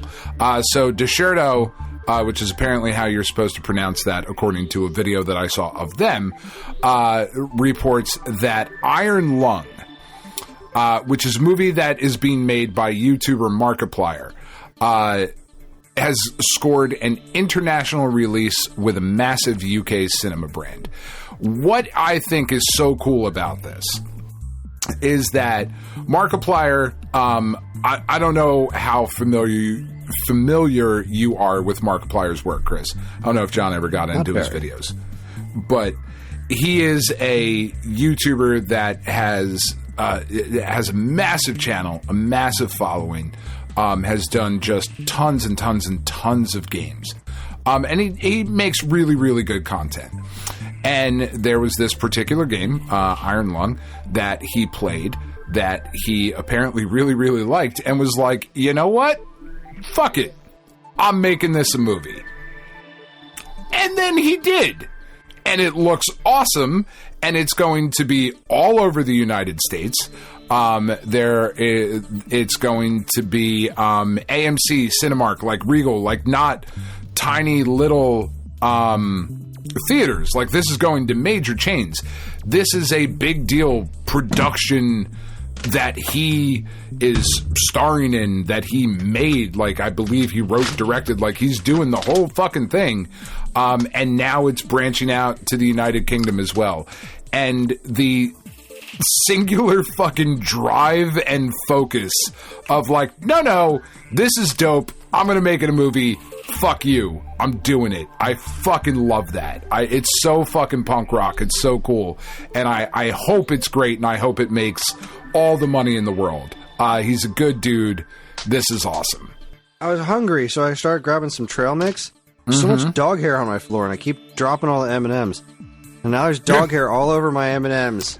And you're still going to eat them anyway because I'm hungry. Oh. And it's Hopper, and you love that dog. Yeah. So it's, oh, God. That was sexy. That's going to get into somebody's algorithm. Video show. Yeah. That's why we do the video show. That's right. So, Chris, before we dive into this... Classic trail mix. Good stuff. We've been on clearance. Nice. I am There's really, big really... ass raisins in here, too. Like, really big raisins. Very strange. I am very partial to the banana cinnamon trail mix from Trader Joe's. That's like the fucking whitest thing I've ever said, but it's really fucking good. Before we jump into this next segment, I know that I threw a bunch of shit in here before we recorded because CES was this week, and a lot of this stuff comes from CES, but there was some really cool gaming products that were on display at CES this week. So take it away, Raisin Boy. Or something. I thought you were going to be talking a lot longer. I'm sorry. Crunch. Engadget reports, excuse me, there's some top-notch podcasting right here. Engadget reports, it is. 8BitDo is unveiling a new mobile gaming pad at CES. It's cute. You slap it on your phone. It's officially supported by Apple. Looks kind of like a Game Boy with 4 face buttons too. Adorable. Love it. Yeah, I think this looks really great, and we're really rapidly approaching the phone as emulator thing. I mean, like, we're already there, obviously, with things like Delta and whatnot, but 8BitDo makes really good products, and them coming out with this controller that you kind of slap on the front, that's really fucking cool. I like that. Yeah, it's neat. Kind of reminds me of that, like, Game Boy-looking thing that you could slide your phone into a few years back. This is just kind of like a new generation of something, a little bit more malleable than that. It's good stuff. Looks cool. I'm excited. Yeah. So, this next story, man, do I fucking want a pair of these. X-Real, if you're listening, please send them to me. I'll do things for them. Lifehacker reports that you can finally use X-Real's AR glasses with the Nintendo Switch 2. So, the X-Real glasses are a pair of AR glasses that have, battery and you plug them in and whatever. And the one of the big selling points for this is that they put just a gigantically massive 171-inch screen right in front of your fucking face. That's awesome. And I love everything about that. They have worked with the original Switch. They work with the Steam Deck. These are things that you can plug into your handhelds, you can plug into your phone, and you can get, like I said, this gigantic fucking screen in front of your face. They were not working with the Switch 2. At CES, they just unveiled this new thing, the Neo, where you plug it in and you can use these glasses. In addition to giving you the 1200p resolution up to 171 inches for the screen, they also have the ability to add 3D depth to the 2D imagery that you would normally see. The story said, and I thought this was really cool, they used the 2D to 3D feature on Mario Kart World, and according to the reporting at Lifehacker, they say, if you told me the game was designed with 3D natively, I would believe you. That's how effective this effect was. I think this is super cool. This last week has given me pause, really thinking about the future of what society looks like when everything is a camera and everything is recording, and our glasses and our phones and our this and our that and whatever, and everything is just this kind of fucking hyper surveillance state and all of that. However, a 171-inch screen that I can just pop onto my face at any time also sounds really fucking awesome, and I'm super into it. So again, Xreal, when you want us to fucking, shill for you, please, because I don't have $500 to drop on the glasses. I don't. I would love to. Who's got that kind of money? Not me. Right. Not yet. Not till this video podcast money starts rolling in. That's right. Or until the sponsorships coming in. Like our sponsor this week, NordVPN. Sure. Love it. They're great. Engadget reports CES 2026, Hyperkin and GameSir made a modular game controller for your smartphone, tablet, and even your Switch. Want to swap in a yellow GameCube stick? Why not? Yeah. So this thing's pretty spiffy. You can, take off these button combinations and replace them with other button combinations. Make them look like a PlayStation-looking things, or GameCube-looking things, or 64-looking things. This is the kind of thing that I am genuinely shocked it didn't already exist for the Switch with Joy-Cons, but right, this is the world we live in. I'm glad. This is such a good idea. It's such an obvious idea. I don't know why it's not more commonplace, but again, here we are. Better late than ever, I suppose. Looks neat. Right. Yeah, I think this thing looks really cool. The modularity of it was a big thing that was on display at CES this year. A lot of products doing that sort of thing. But you're right. Why is this just now coming out? Why could I not pop a fucking 64-style set of Joy-Cons onto my Switch? Or Switch 2, for that matter. How did that not launch with that? To better control the games with. That seems... You made the fucking controllers, so we wanted that particular control scheme. Give me Joy-Cons designed like that. It seems... money on the table, which is not something Nintendo does very often. They usually don't. Money on the table? I feel like Nintendo does that a lot. I mean, Nintendo's like, oh, you think that'd be a good idea? You'd buy that? Fuck off. We're going to throw it in a pile of Mother 3s that we've made and are just sitting on. I take it back. You're absolutely right. Finally, from CES, our friends at Gizmodo report that GameSir stuck a steering wheel inside a controller, and it's actually brilliant. If you're looking at the picture of this controller, it looks fucking weird. It's got an analog stick on the left-hand side, a little, start select button down at the bottom. It's got 4 face buttons over on the right-hand side, but then it legit just has a tiny little steering wheel right there in the middle. This looks really cool. Again, this seems like something that should have been done already. It's weird that this is the first that I'm seeing this. It's very expensive. It's a $200 controller, which is that's a lot. But man, this looks really cool. And I also really kind of love the idea that you can cram this functionality into the controller and still be able to play other things with it, right? This looks like there would be a way to play a 3D action game that also involved driving, for example, right? I don't give a shit about Grand Theft Auto, but Grand Theft Auto, I can jump in and now I can actually steer the car with a steering wheel. However often that would pop up, but it does look very cool. Well, speaking of looking very cool, Time Extension reports industry giants Capcom and Square collide in this new fan-made fighter. That's right, this is not real. However, it is real. This is Capcom versus Square Parallel Destinies. It is a fan game that exists. It is using a lot of pre-existing Capcom-y things, but it's got I think they said here in the article, it's got a much more intentional design than your usual Mugen type of thing.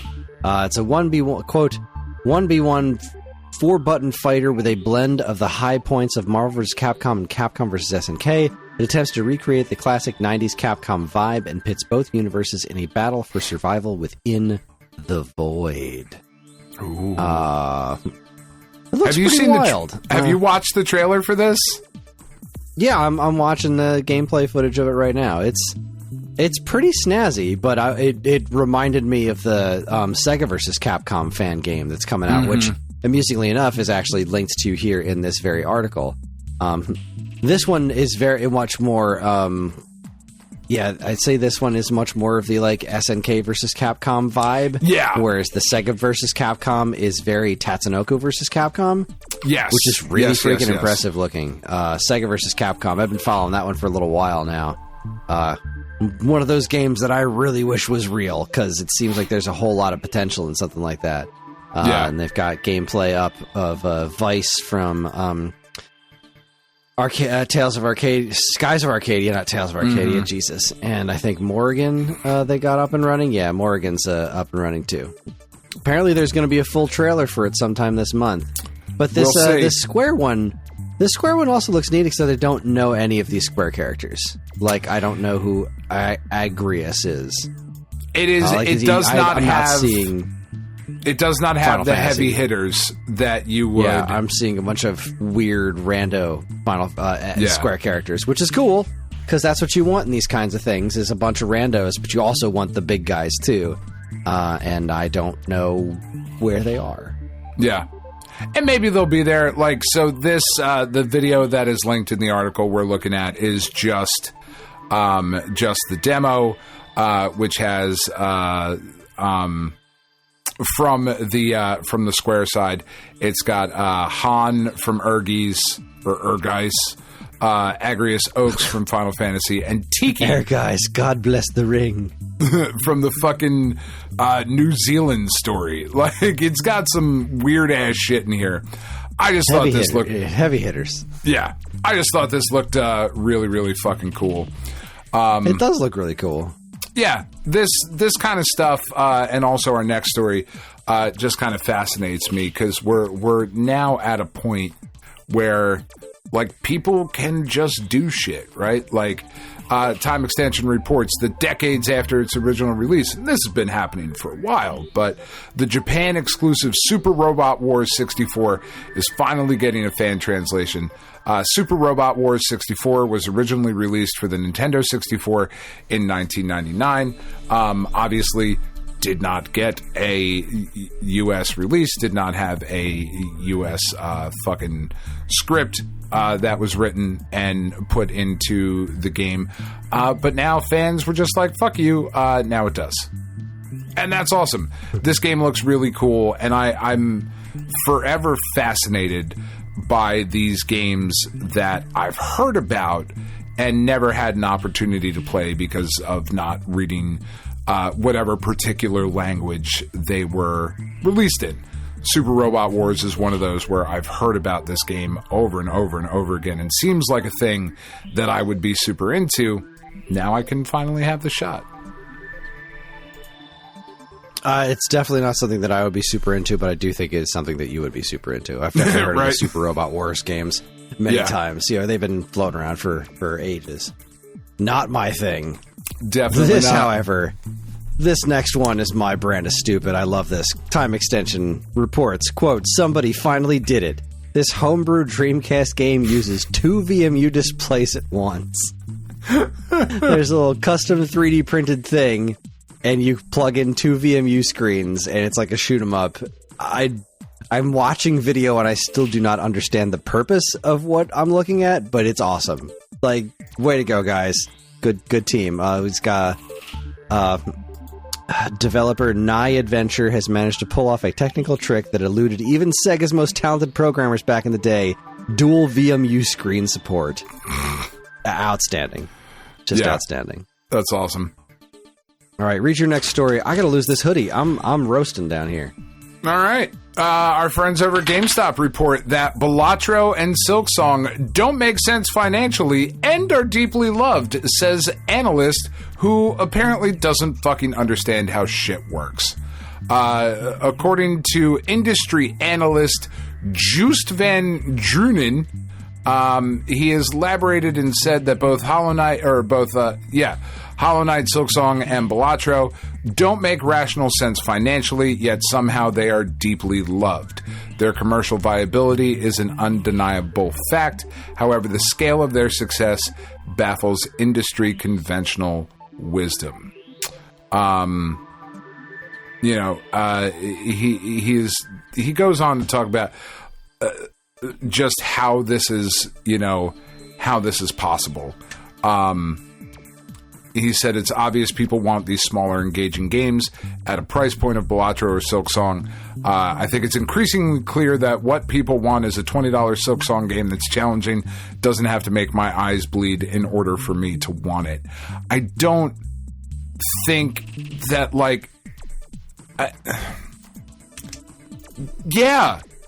we want good games that cost $20. What a fucking revelation. Big shock. It doesn't have to be a $9 trillion hyper-realistic multi-team extravaganza. If you make a good game and you make it affordable, you're good. Yeah. I know. It's wild. It's crazy to think. Who would have just thought? Complete madness. Who would have thunk it? Oh, and he's a professor for the Stern Business School, and I feel like maybe I'm wrong, and I want to double check. But wasn't that fucking dickhead that we were reading about? Pachter? Who? Michael Pachter? No, the guy who was fucking telling us why scalpers were good. Wasn't he involved in this place, or am I totally making that up? Oh, I don't remember. I'm sorry, I don't recall that guy's name. All right, whatever. It doesn't matter. Yeah, I don't want to go super negative, but whatever. It doesn't matter. Yeah, duh. When you make big games that suck and small games that are awesome, how is that hard to understand? Yeah, it all seems pretty straightforward to me. Really does. But what do I know? Yeah. I don't have millions of dollars. Nope. All right, this really weirded me out. All right, so Nintendo Life reports Alex turns heel as the man with no allies in Street Fighter 6 trailer. Now, I did not see this trailer attached to this article. I saw this trailer just on its own. So, Alex from Street Fighter 3. All right, cool. We're adding him to Street Fighter 6. And then I'm like, all right, there's Ondor, although apparently that's pronounced Ondore. I had no idea. And then I'm looking at this character. I'm like, oh, is this a new character also named Alex? That's weird. But then he's doing Alex's moves. Like, no, that's Alex's kick. That's Alex's stomp. That's Alex's weird yet red eye paint or tattoos. I've never really understood Alex's face, to be perfectly honest with you. This looks awesome. This is yet another... I don't know why. It's like he's doing the Cody thing, right? Like, Cody was the good guy in the Final Fight games, and then they put him in Final Fight 3, and he's like a complete dick now. So I don't know why he's a bad guy now, other than he was supposed to be like the new Ryu in Street Fighter 3, and nobody cared, so then they just kept making Ryu the main character. I don't know. Heel turns are weird, cool. But it looks cool. Everybody loves looks a heel cool. turn. I love watching Street Fighter 6 gameplay. I think it's super, super good. I think that there's no way I would ever be good enough at it. Like, we already talked about my experience with fighting games nowadays. There's just I don't fit in that world anymore, which is a bummer. But yeah, I love that it still exists and it's doing well. So go, Alex! I can't wait to see some tournament level play with him later. Yeah. Speaking of Street Fighter 6, our friends at Push Square report on a story that I don't understand the move here. Capcom's latest Street Fighter 6 reveal is straight up trolling fans. So Capcom has announced a new fighting pass for Street Fighter 6. Cool. That's expected. What is unexpected is that in the artwork for the pass, it shows characters like Rainbow Mika, Ibuki, who are not playable in Street Fighter 6, and the cast of characters that are playable that are shown in this artwork are outfitted in these really cool looking like sports themed costumes, and you might think like, oh, that makes sense. The Winter Olympics is coming. Maybe we're tying it into sports. Well, that's fine. Nope. Those aren't in this fighter pass either. They're just like, fuck you. It has some EX colors for Rashid and Honda, some avatar customization, some in-game stickers, and you also get Capcom Sports Club. I don't understand this move. I don't understand like why you would purposely be like, fuck you. I don't get that. But okay, Capcom. It's a bold move, Cotton. See if it pays off for them. Let's see. Let them do what they're going to do. Who knows? They've got their reasons. They do. Speaking of reasons, Push Square reports, you're already dead. Fist of the North Star's Kenshiro coming to Fatal Fury City of the Wolves. That's all you need to know. That's the story. That is the story. I put this one in here because why hasn't this happened more? Like, why has Fist of the North Star not been DLC and a bunch of shit? Like, that just makes a lot of sense. Fist of the North Star is funny that we got great. Fist of the North Star fitness boxing before we got this. Who fucking knew? Yeah. All right, man, this is a weird one. Nintendo Life reports that Nintendo reveals the first new Joy-Con 2 colors for Switch 2. They are a purple and like a tealy green or light green. They're calling it. It looks a little more teal to me. For 100 fucking doll hairs, which seems nuts. The problem with customizable Switch 2, or not customizable, just new colorways for the Switch 2 Joy-Cons, is that if you have them hooked up to your system, you're basically paying $100 for a little purple ring around the fucking analog stick on the left and a little light green ring on the analog stick on the right Joy-Con. Look, it's neat that we're getting more colors available because, people want to buy a second set of Joy-Cons sometimes. Yeah. And having different colors than the ones that you came with your system, that's cool. But let's make the actual Joy-Cons colorful. Yeah. Let's just make the Joy-Con. I get that, the first set wasn't like that, and I think it's neat that some of them look like this. I think it's a really cool design, but also it would be a really cool design to have them just colorful, as proven by the millions and millions of Joy-Cons for Switch 1 that you've sold. Yes. Just say. I do. I take it back. What I said earlier in this podcast was really dumb. Nintendo does leave money on the table. They just stacks of money on the table, and they look at it and be like, yeah, that's where that's going to sit. Put that money right the fuck over there. I'm not interested. I'm going to leave it right there. That's where it belongs. Well, let's see here. Sony patents Push Square reports Sony patents AI assistant that can help you beat games or just beat them for you. So this is I don't know. I guess this is a patent thing that you can. This is real similar to the Super Guide type of stuff that Nintendo had been doing in the past. I find it odd that this is being specifically patented.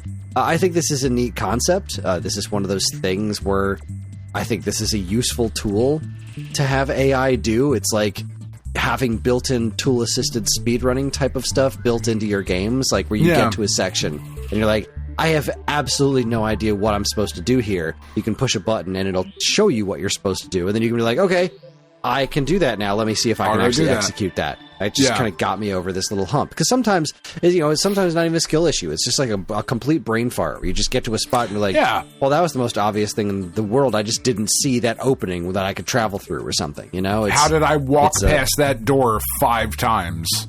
Exactly. It's that kind of a thing. So, I don't know. I think this seems pretty cool. I don't love it being specifically patented, but, it's not exactly a game Nintendo hasn't played in the past. So. Right?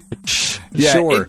It doesn't seem like a thing that should be able to be patented.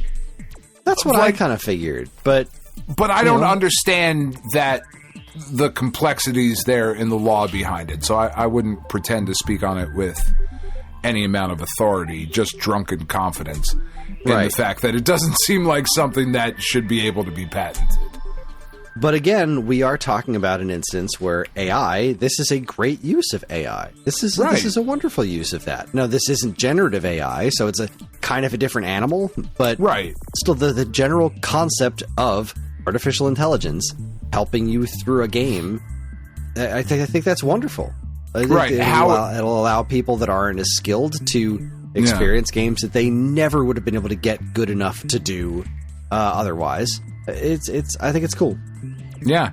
I mean, like I've said before on this show, Tiff really enjoys video games. She does not like playing them. She likes watching them. She likes the stories that video games have. She likes the flashy pictures and the set pieces and the movements and all of that. So all of the things that come along with video games, she just doesn't like controlling them. This is for her. I bought the game and I hit the button and it did the shit and I enjoyed the fuck out of it and now I'm done. Like, that's a perfectly reasonable experience to have with a video game. Yeah, I think this is pretty cool.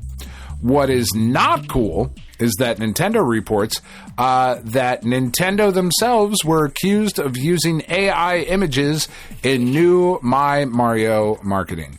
So this was updated today. The original report came out earlier today, and it was said that one of the models featured in the marketing campaign has responded to the AI claims. It was said that the model was generative AI, right? And so then this is this is a very interesting story here. Clarified later. Yeah, clarified later in the afternoon. Nintendo has come out and said that AI has not been used in any of the My Mario promotional images.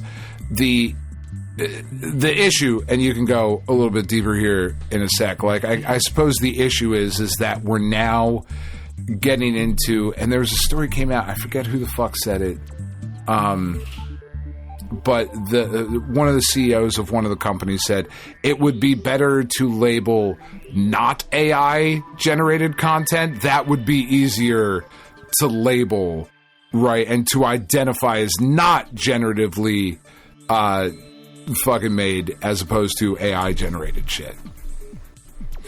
So what's fascinating about this is that we're at this point where AI is so prevalent that it's very easy to look at something that looks weird and say that's definitely AI when it's actually not. So down towards the bottom of this article, they talk about they ran this through some AI detection software. Right. And which itself is AI. Yeah.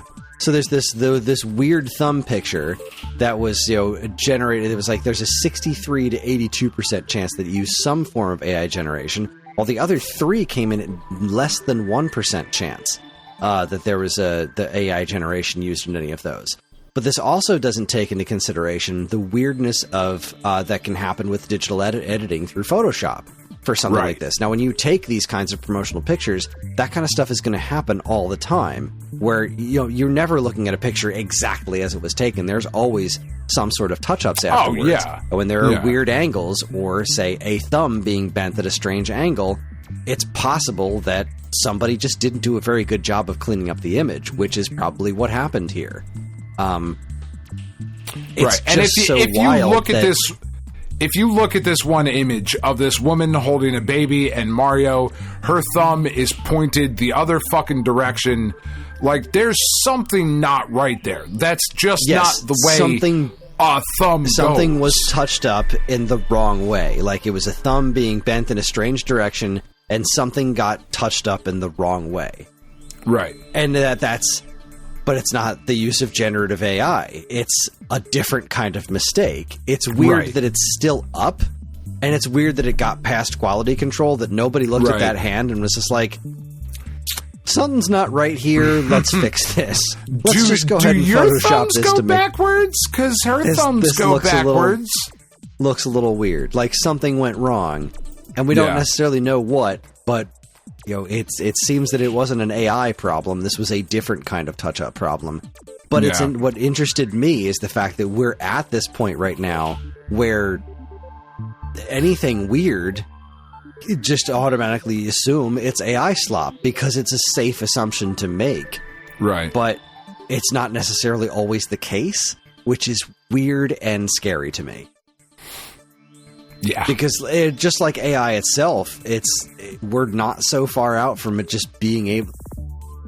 It's very easy to make an AI video of something of, like, I don't know, let's say somebody that a lot of people don't like kicking a candle and starting a fight with somebody, and then that video spreads all over the internet, causing even more outrage. And wait, that never happened. This was all generated by AI.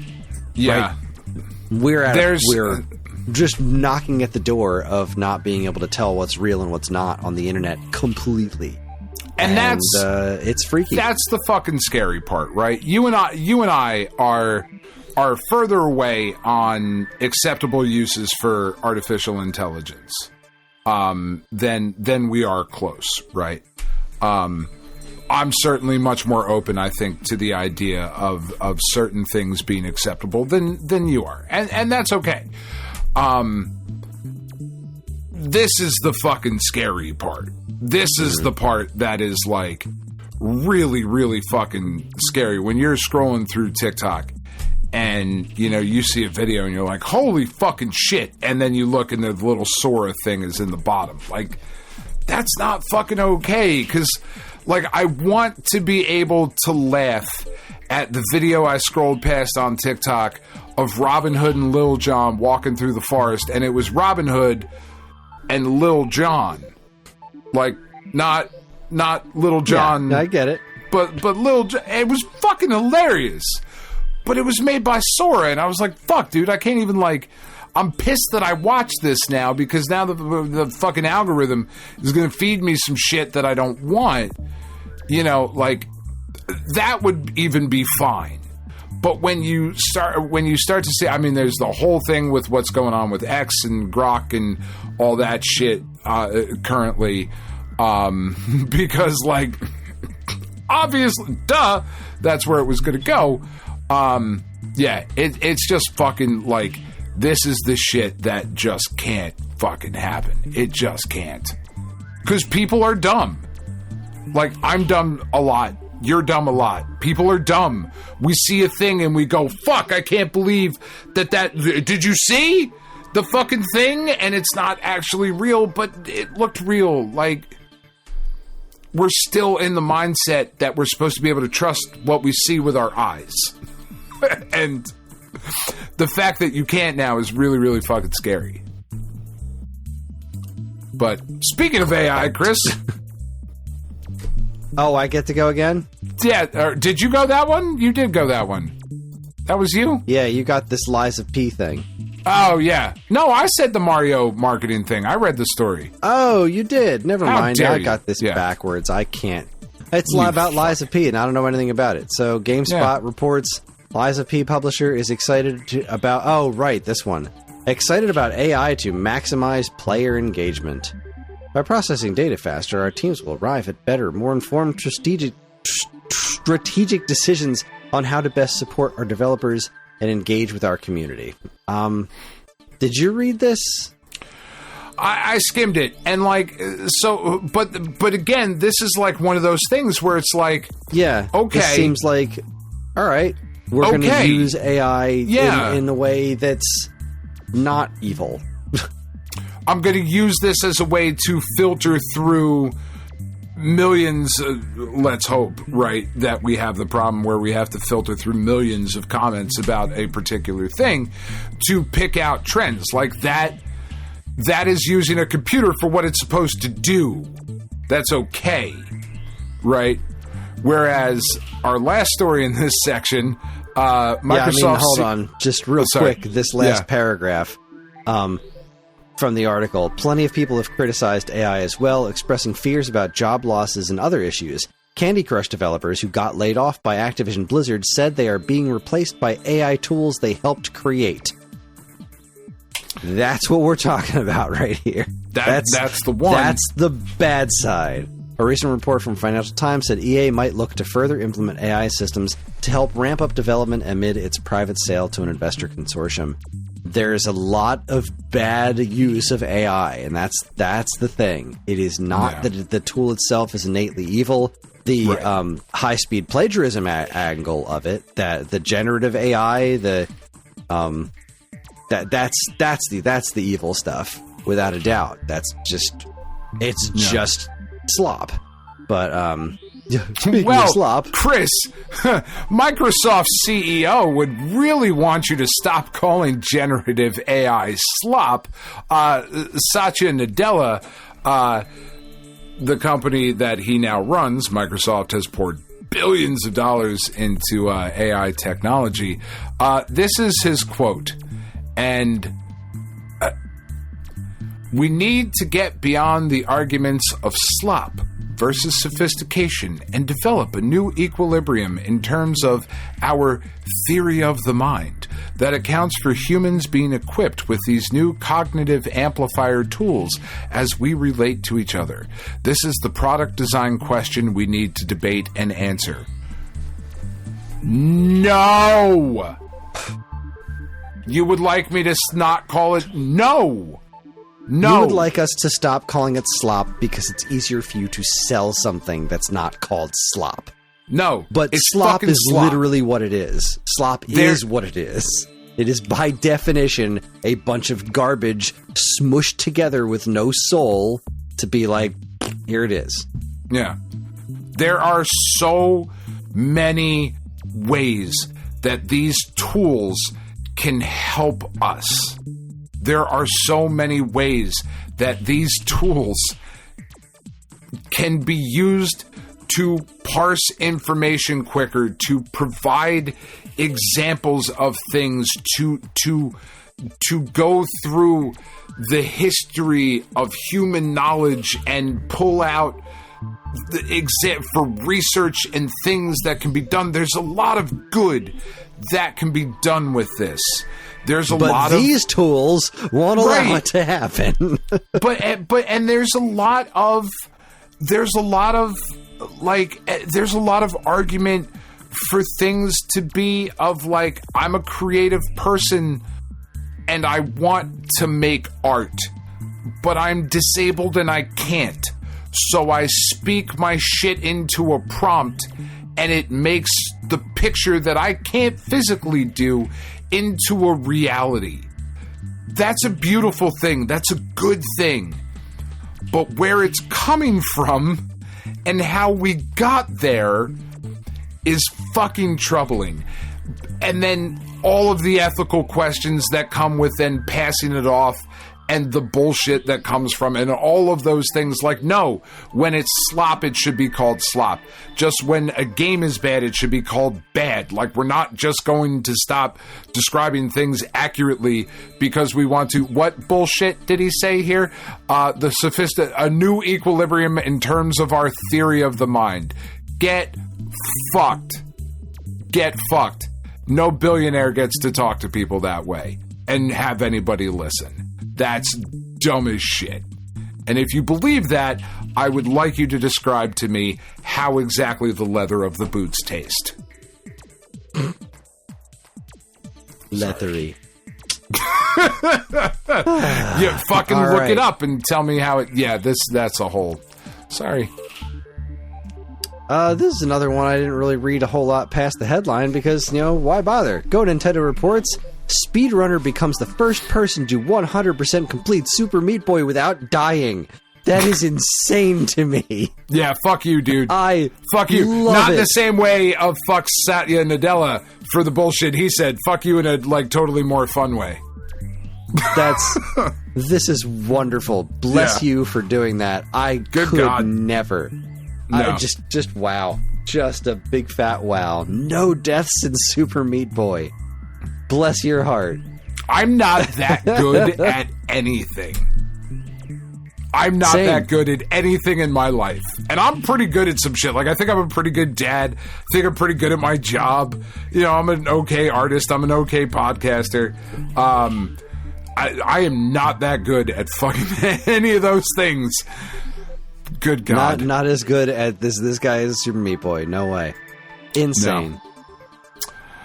Oh, finally, Chris, my favorite story of the week. This is legit my favorite story of the week because it's just so fucking stupid.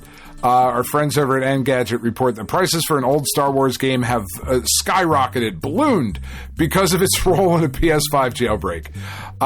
So the prices for a PS4 copy of the relatively obscure Star Wars racing game Star Wars Racer Revenge have dramatically increased because apparently you can use the PS4 remake of this PS2 racer to exploit things on your PlayStation 5.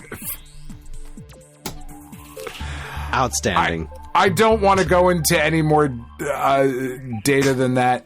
But holy shit, I am pulling up I am literally right now looking at eBay where there are listings for $209, $260. I'll buy it now for $300 with the last one with 41 copies being sold. Like, there are just people sitting there with fucking stacks of copies of Racer Revenge. What are we ever going to do with this shit? I can't give them away. Fuck, I can retire? No shit, that's awesome. What a fucking great story. Absolutely Amazing. Love it. So good. Well, folks, that is it. That is all for week old news. It was a big one, but you know, it was. We had a couple of small ones there, so I guess it was bound to happen one of these days. We're back in the news cycle, folks. That is what she said. And what I said is it's time to take ourselves another break. When we come back, we're going to check in with the checkpoint, talk about what we've been up to, what we've been playing, and all that sort of good stuff. You're listening to the Stone Age Gamer podcast from Geekade.com. Stick around.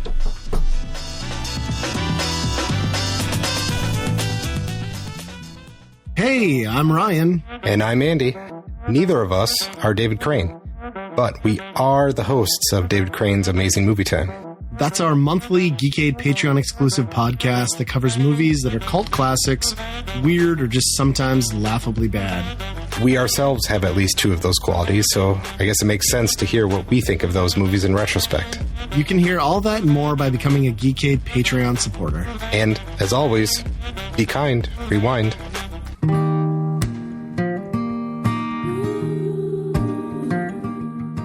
We are Safe at Home, the leading dog rescue in the heart of New Jersey. Are you searching for a loyal companion, a dog that will bring love and joy to your home? Look no further than Safe at Home. At Safe at Home, we believe in giving every dog a second chance. We rescue, rehabilitate, and find loving forever homes for dogs in need, right here in the Garden State. Our dogs are ready to make a lasting impact on your life. Each one has a unique story, a wagging tail, and an incredible capacity for love. When you adopt from Safe at Home, you're not just gaining a pet, you're becoming a part of our family. Our dedicated team ensures a seamless adoption process, providing ongoing support and guidance. With New Jersey's beautiful parks, beaches, and trails, you and your new furry friend will have endless opportunities for adventures and cherished memories. Safe at Home relies on the support of compassionate individuals like you. Your donations and volunteer work enable us to continue saving lives and finding forever homes for these amazing dogs. Join us in creating a safer, happier community for dogs in New Jersey. Together we can make a difference and give every dog the chance to feel safe at home. Visit our website or call us now to learn about how you can be a part of the Safe at Home mission. Safe at Home, because every dog deserves to be loved and protected. www.safeathomerescue.org.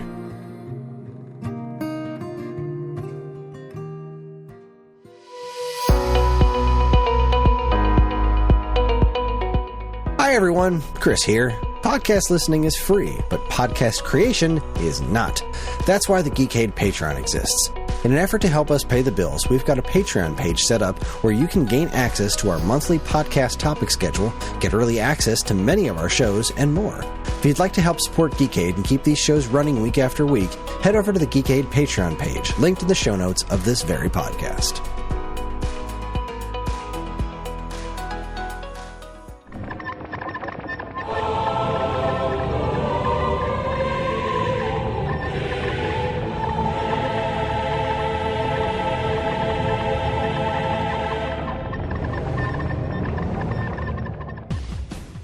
All right, everybody, we are back. We had a very long and no, we didn't have a long break. It was a very short break. It's just only been a couple of seconds. It's still listening to the same song. But we were back. We're better than ever. You're ruining the magic, Chris. There's no magic here. Only science. How dare you? I'm just kidding. There's no science. It's only magic. That's right. That means it is time for us to check in with the Checkpoint. Checkpoint! This is the Checkpoint. This is where Dan and I talk about what we've been up to, what games we've been playing, what's been going on in our lives, any of that kind of stuff. You got anything fun and exciting for me this week? Oh, well, so this week, talk about the games in a minute. I'm really, really excited about tomorrow, so I can talk about it a little bit more in depth next week.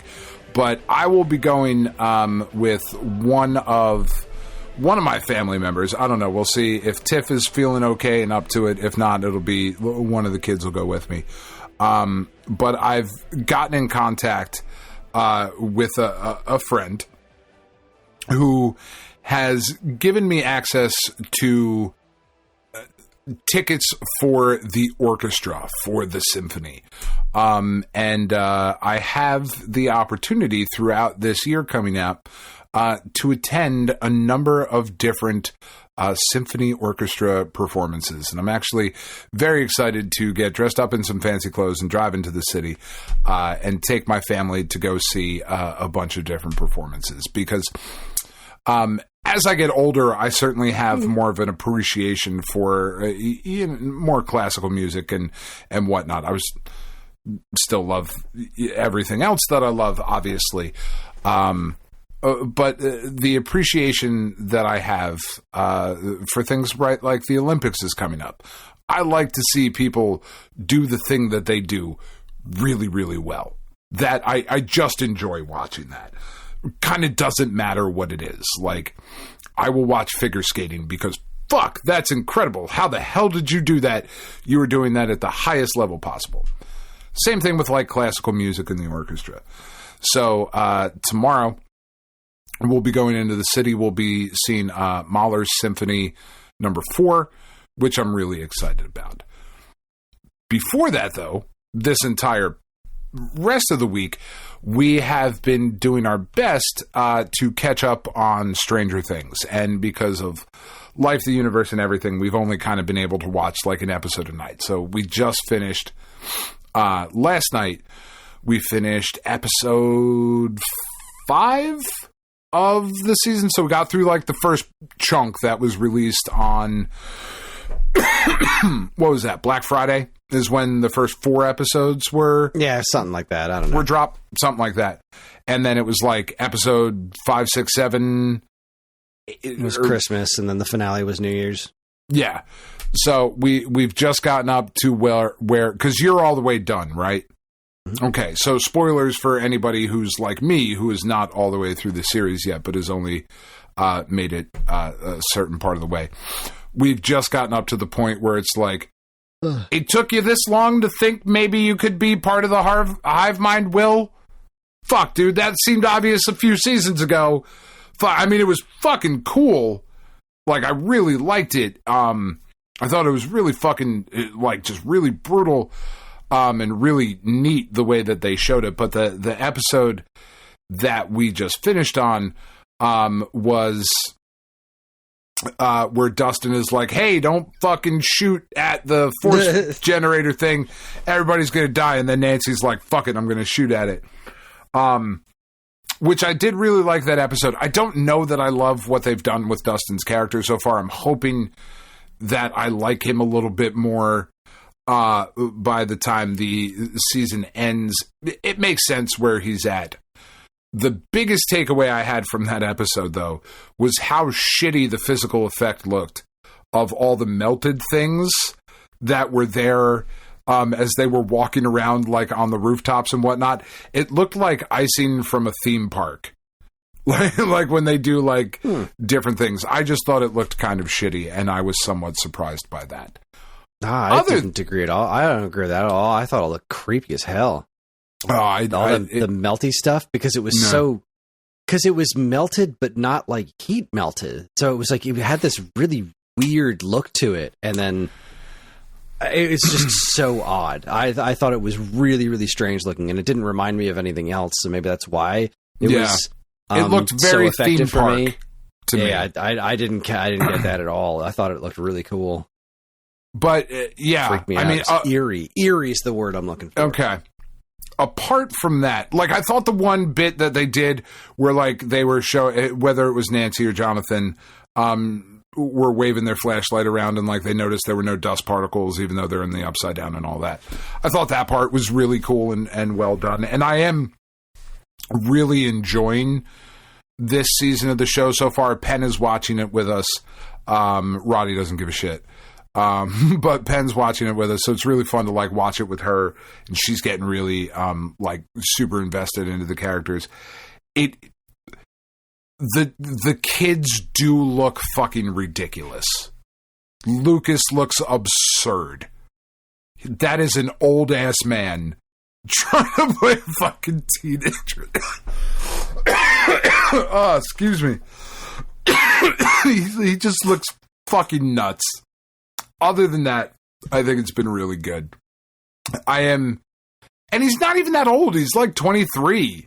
You know, like, he's not that much older than, like, because they're supposed to be like, what, 10th grade, 11th grade? Somewhere around that. So, like, it's only about, like, 6 years older than where he should be, but Caleb McLaughlin is 24. Okay, so, like, he's 8 years old. He looks like an old-ass man, though. Like, he should not be. It's silly, man.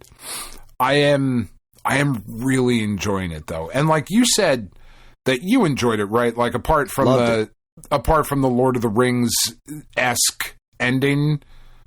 Like, and even that has its place, but, like... Oh, sure. All of those things were good. I just think that somebody needed to be like, look, these are DVD extras, okay?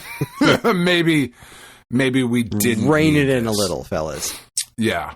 It does... All of this has made me really, really excited to see what is next from the Duffer Brothers. Like, I think they're very, very talented.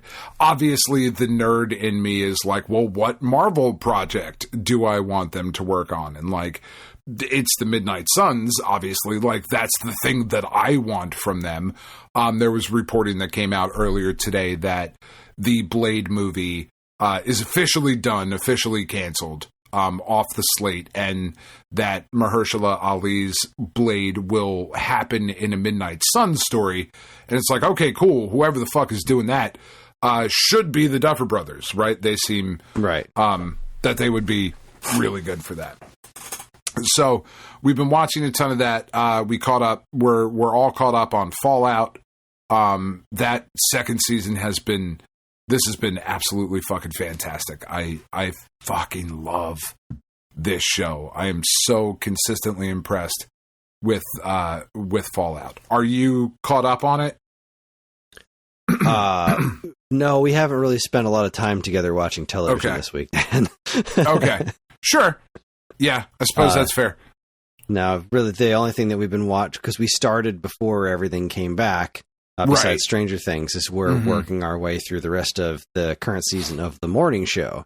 Which it's a pretty solid show. This season's been a little odd, but there was just a big, like, hilarious breakdown of AI that ruined somebody's life. That was pretty fun. But I mean, honestly, Fallout's really high on my list. But the thing that I want to watch more than anything else right now is the new season of Shoresy, because that's got to be one of my favorite shows ever. So Shoresy is not get around to anything. Shoresy is not the gay hockey show, right?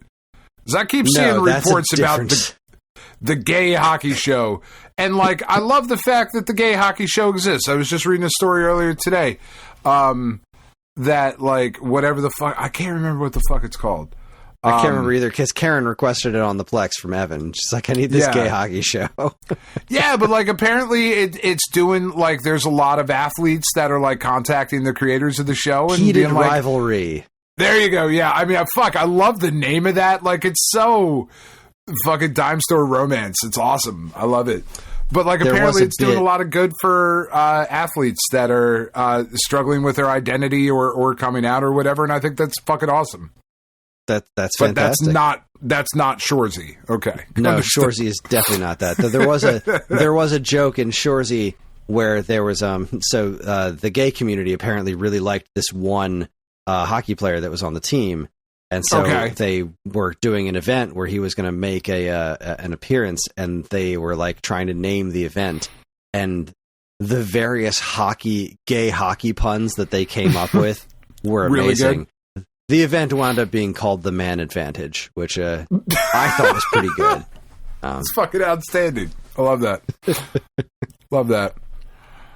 Let's see, what else? Tiff barreled through, so I caught bits and pieces of it here and there, of an Apple TV show, Silo.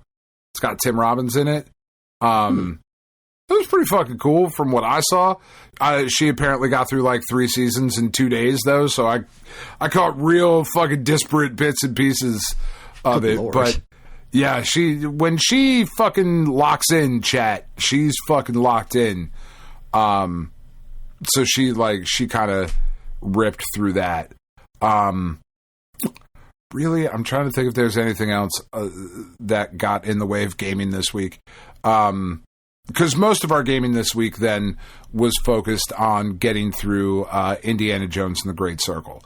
Like, I certainly spent some time with Ball Pit, but not as much as I would have liked, because when we had some free time that wasn't taken up by shows, we were making our way through Indiana Jones and the Great Circle. And it has consistently delivered an experience that I wish was in third person. But still, because and that's just some me shit. That's never going to change. I am really, really enjoying it, though. There was a little section in the middle here with, I'm assuming it's the middle. We haven't finished the game yet. But there was a section in Egypt that I thought kind of slowed the game down a little bit more than I would have liked. And maybe that's just the way I played it. But I didn't think it took advantage of things like the pyramids and the Sphinx and whatnot, which are part of the puzzles and the overall story and whatnot. It didn't use them to the fullest effect that I would have liked. I just, like we were talking about earlier with God of War potentially going to Egypt, I fucking love that mythology. I love the storytelling there. I love the visual designs there. There's a lot of really cool stuff in the Great Circle, but just some of the stuff around it was kind of boring. Not bad, but just like, I would like this to be more exciting.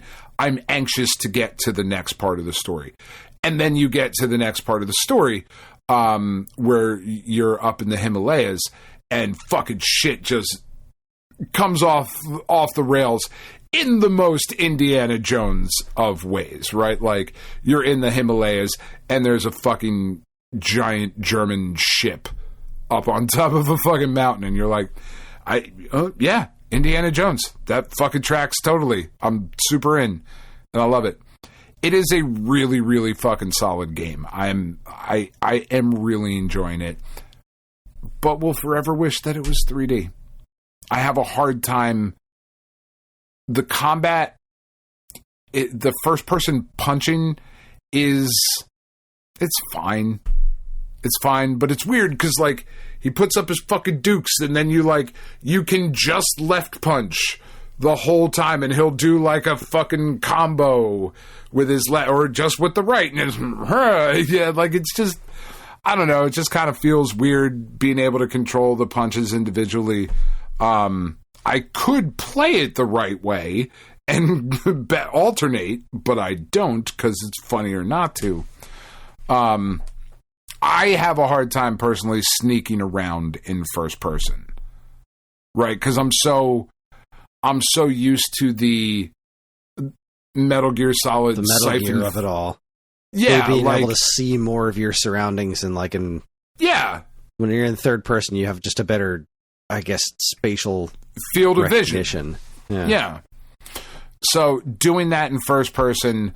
I actually kicked the difficulty down a little bit because I was getting fucking caught too much because it's just not, my brain just isn't wired to play games that way. Certainly to play stealth games that way. And because it's Indiana Jones, there's a lot of stealth involved.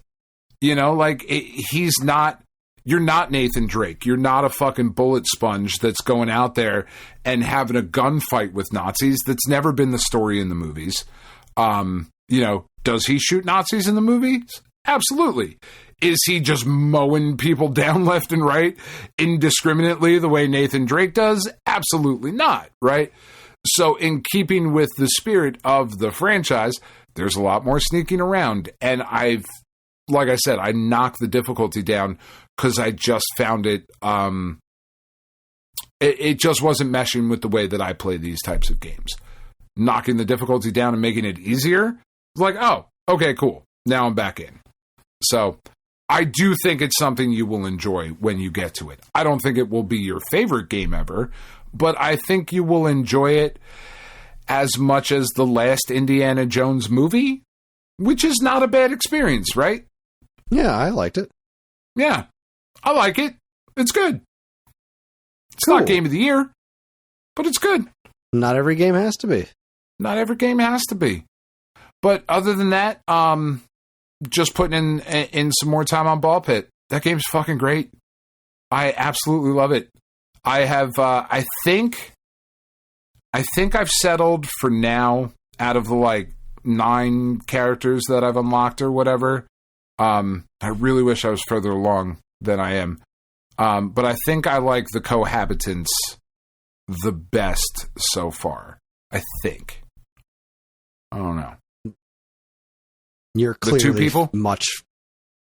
Nope, not there yet. 2? I only have 3 characters so far. Oh, okay. I think I have 9. I think that's where I'm at. Maybe 7. Something like that. You're way ahead of me. Somewhere around there. Fuck, that game is just so fun. And getting sucked into that cycle of, all right, one more run. I got, okay. Okay. If I could get this and maybe I'll re-roll for I forget to re-roll the different balls that I always do that too, enough. because I don't know that I can say I know I don't do it enough because I've never really had a problem with what's in front of me. I'm like, There's always something there. Yeah, I can do that. Yeah. Sure. Yeah. But I'm kind of getting to that point that you get with Vampire Survivors, right? Of okay, this is really fun, but now I want to make some progress. Right, I'm having fun doing the thing. The thing itself, in and of itself, is fun. But okay, let me try to be a little bit more strategic about this. And okay, if I get the vertical laser and the horizontal laser, and I combine those, and I get I get the holy laser. Okay, cool. That makes sense. All right, so let me re-roll to make sure that I get the right types of lasers here, right? Or whatever your first couple of balls that you can get are. Let me try and push to be one of those things. But the cohabitants are cool because you're going with 2 people, and they're weaker, obviously, because you have 2. But there's so much more shit happening on the screen at a time with them. It's really, really fucking fun. I don't think I've quite figured out the townness yet. Nope, it's the same here. Again, you're much further than me, but yeah, I'm doing it between every round because I feel like I'm supposed to, but I don't get it. I don't find it fun or interesting. It's just, here's this thing that's here, that's a part of this game for reasons that are beyond me. Yeah. I think I'm close to understanding it. I think I need to watch another video or 2 to be like, all right, why am I actually doing this? Like, why do I give a shit about this? Because right now I don't. I understand that I probably should, but right now I don't. So, yeah. Oh, and fucking Dungeon Crawler Carl. I finished book 3. It's fucking awesome. It's such a good series. I am so surprised. I have very rarely been led down a good path scrolling through Reddit and getting to, like, sponsored ads. But I kept seeing ads for this fucking Dungeon Crawler Carl shit. And I was like, man, I really don't love that name. I really don't. But fuck it. I've got plenty of Amazon credits. Let me pick this up. Just blown away. Book 3. It just, yeah. What the fuck? God damn it, Donut. So awesome. Such a good fucking story. The nonsense that is happening is such RPG nonsense. Like, we say it all the time, right, dude? Of like, anime bullshit. This is anime bullshit, the video game. And like, think about what life would be. Think about what your life would be if you lived in a world where Dragon Ball Z was happening. You would be like, what the fuck was that? The fuck, this pink shit? And he's turning fuckers into cooking. What? And they're fucking, why are you yelling? Like, if that was actually happening in your day, but you were just like a person not involved in the fighting, you just like kind of lived in the town, you would be like, what? Holy fucking shit, this is insane. Taking that concept and applying it to a video game dungeon crawling RPG with weird achievements and shit, like, God, it just makes so much sense, and it's so fucking funny. I absolutely adore this book series. Absolutely. Highly, highly recommended. I think that was kind of I felt like that was supposed to be the premise behind Dragon Ball Z The Breakers, where it was like, you're just like people trying to survive like a Frieza attack or something. Right. I don't think that's what the game actually turned out to be, but right. I love that concept of just it's just any of these worlds. Like the people in the Marvel universe have got to be just like the people who live in New York have got to be just like, what the shit fuck is happening? Oh, look, another portal in the sky. Yeah, just all the goddamn always. I'm trying to go to work. And I got fucking lizard people dropping out of the fucking sky for no reason. Spider-Man's just fucking swinging by. It's just such a good concept. It just makes so much sense. And there's so much opportunity for nonsense and for the stakes to get exponentially higher, because that's how these things work. The stakes get exponentially higher and they get insane. And this third book has been just batshit insane. Fucking love it. The best kind of insane. The batshit. The batshit insane. Well, let's see. So yeah, that's what I got. I'm exhausted. I'm so tired. I know you are. I'm sorry. Yeah.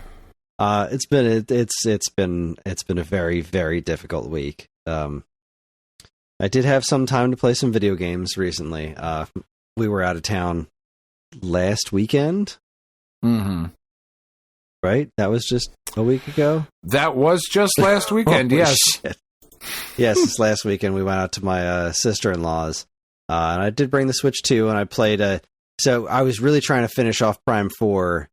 But I got to a boss battle, and I really didn't want to play it in handheld mode. I like to play that stuff on the TV, so I stopped playing Prime 4 and spent the rest of the weekend every chance that I got playing Ball Pit, which I finally beat a level. Like, okay, cool, boss fight time. Let's do it. I'm really, really enjoying it. I really like Ball Pit, which shouldn't be surprising at all, but no. It's pretty great. I finally unlocked the second level, and I've got 3 characters.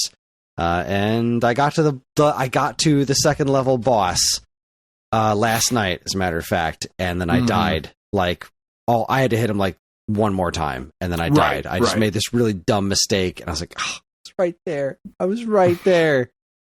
But I did, when we came home, I did finish Metroid Prime 4, and overall, very much liked the game. I thought the high points were very high, and I had a really good time with it. It has some issues.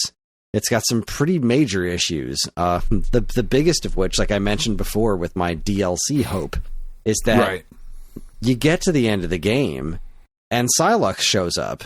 And I'm not going to tell you exactly how he shows up, but you're just like, what? Wait, why are you in there? What happened? How did you get there? What have you been doing this whole time? And then you get this really cool final boss fight. Yeah. It's really neat. There's this great bit with Psylocke towards the middle of the game where he's trying to kill you in a ship, and it was like really fun and exciting. And there are 2 Psylocke fights before that turn out to not actually be him. You finish the fight, and then like it's one of these robot droids that you've seen throughout the game, and it's like, why? Why is that the case? But also, like, in the very beginning of the game, like in the demo that was out there that they played at E3, that the stuff they showed off, you fight that first boss, and you see it get infected with Metroids. Every other boss in the rest of the game, when you scan it, it says it's been infected by Metroids, but you see none of it. You don't see the Metroids come and infect it and make a weak point or anything like that. You don't see what it looked like beforehand. You don't see any of it. It's just there, and you scan it, and it tells you it's been infected by Metroids. I want to know more about that. Why is this game called Metroid Prime? It has nothing to do with Metroids aside from some text.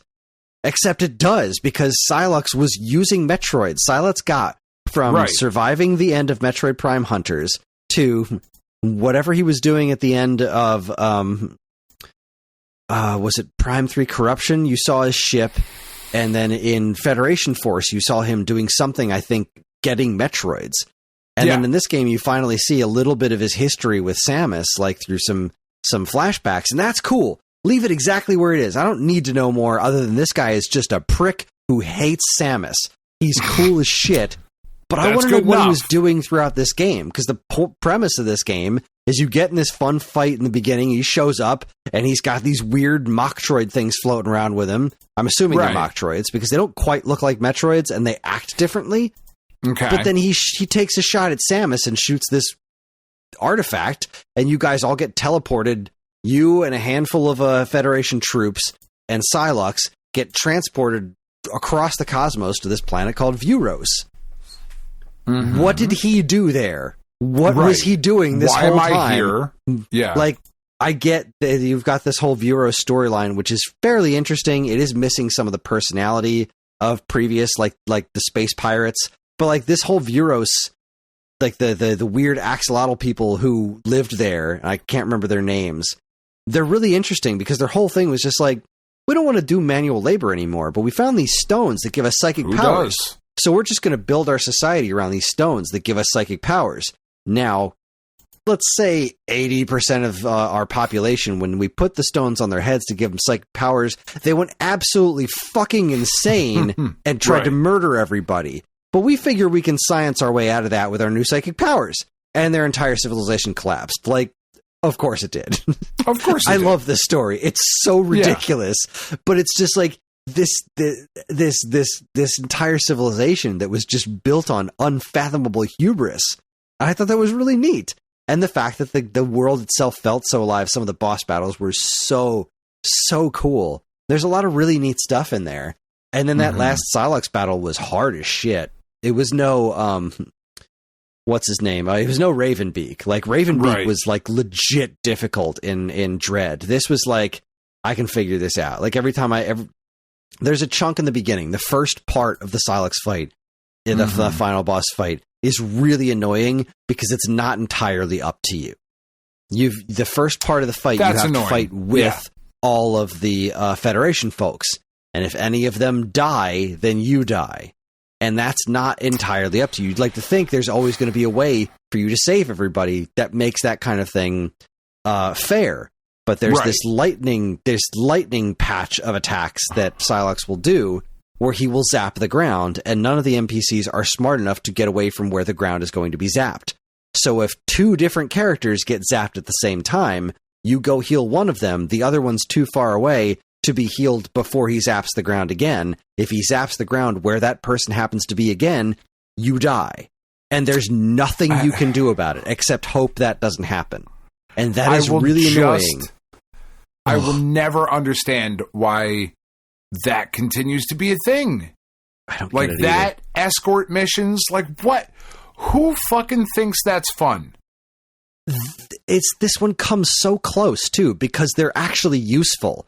When you're fighting him, they'll dodge certain things, but they will do attacks that are useful because he has all these like tentacles that are shooting out all over the place, and they will fuck up some of the tentacles for you. It's great. That's cool. Except once that part happens and they can't dodge basic attacks that are super easy to dodge. Like, come on, guys, just stay alive.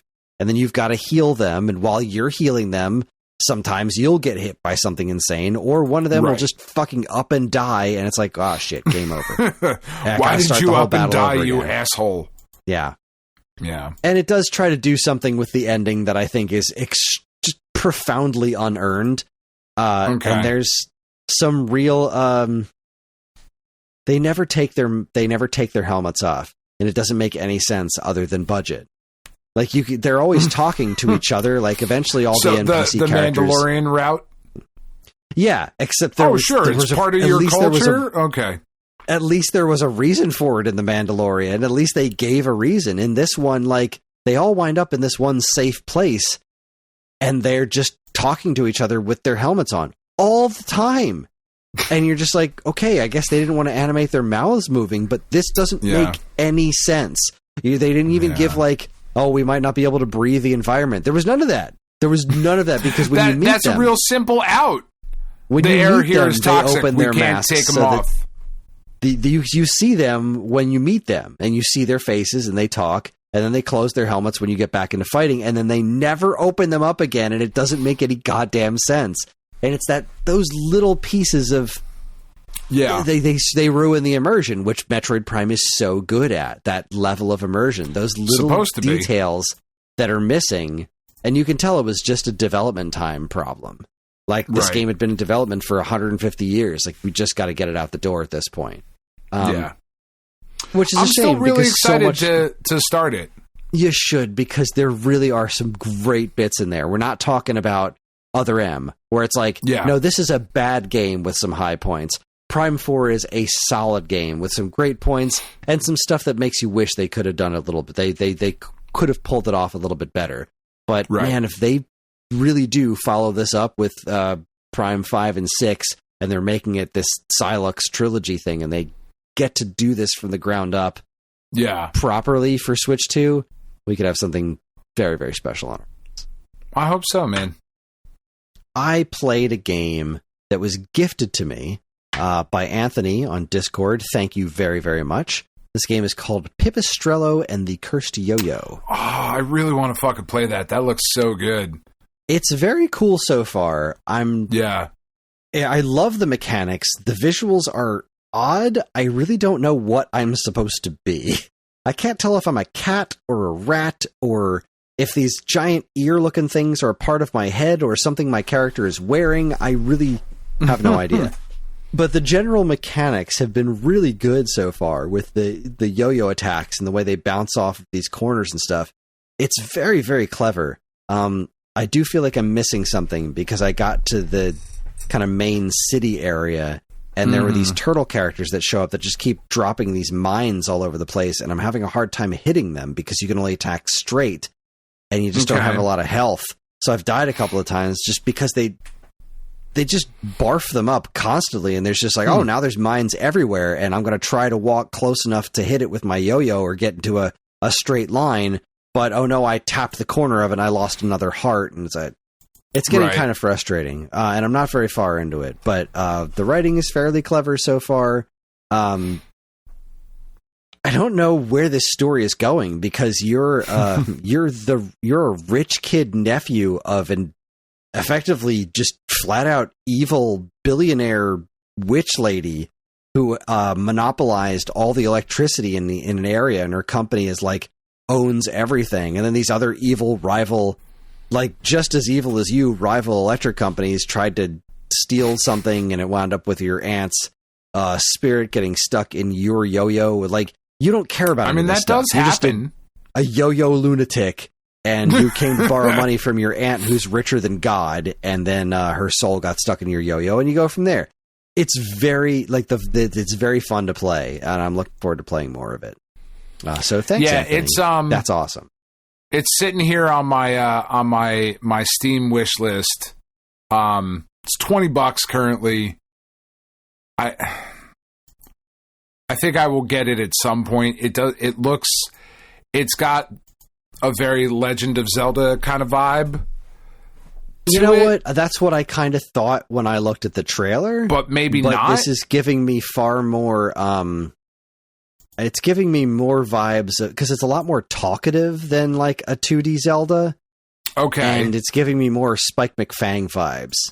Okay. I mean, that's not a terrible thing. That's not a terrible thing at all. And also, just the gameplay-wise, it is pretty different from Zelda, because you wind up doing a lot of this, like, these bank shots with your yo-yo. It's really a lot of figuring out, where can I throw this to make it bounce around the screen in the right way, the right pattern to take out all of these enemies without taking damage.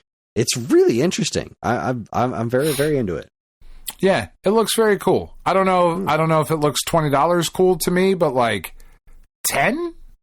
I feel like I'm super into it at 10. Sale. I'm sure it will. I mean, it's Steam. Really on sale. It's Steam. Yeah.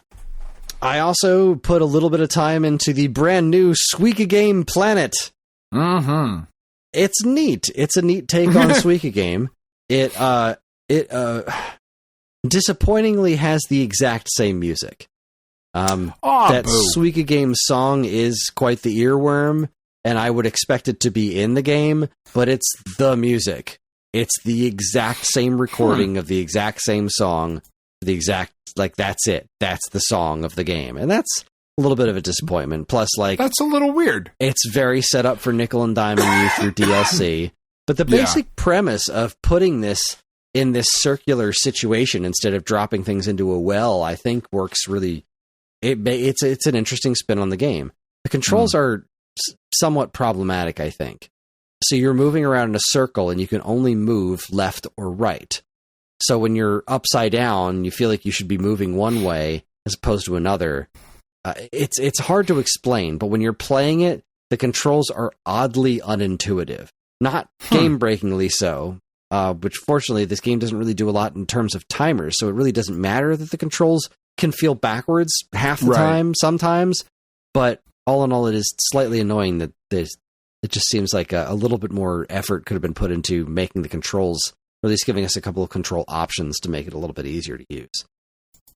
But I think the most interesting thing that I did this week was Ellie found some cooking game on Roblox, and Karen saw her playing it and was like, we should play Overcooked sometime. I haven't played Overcooked in a long time.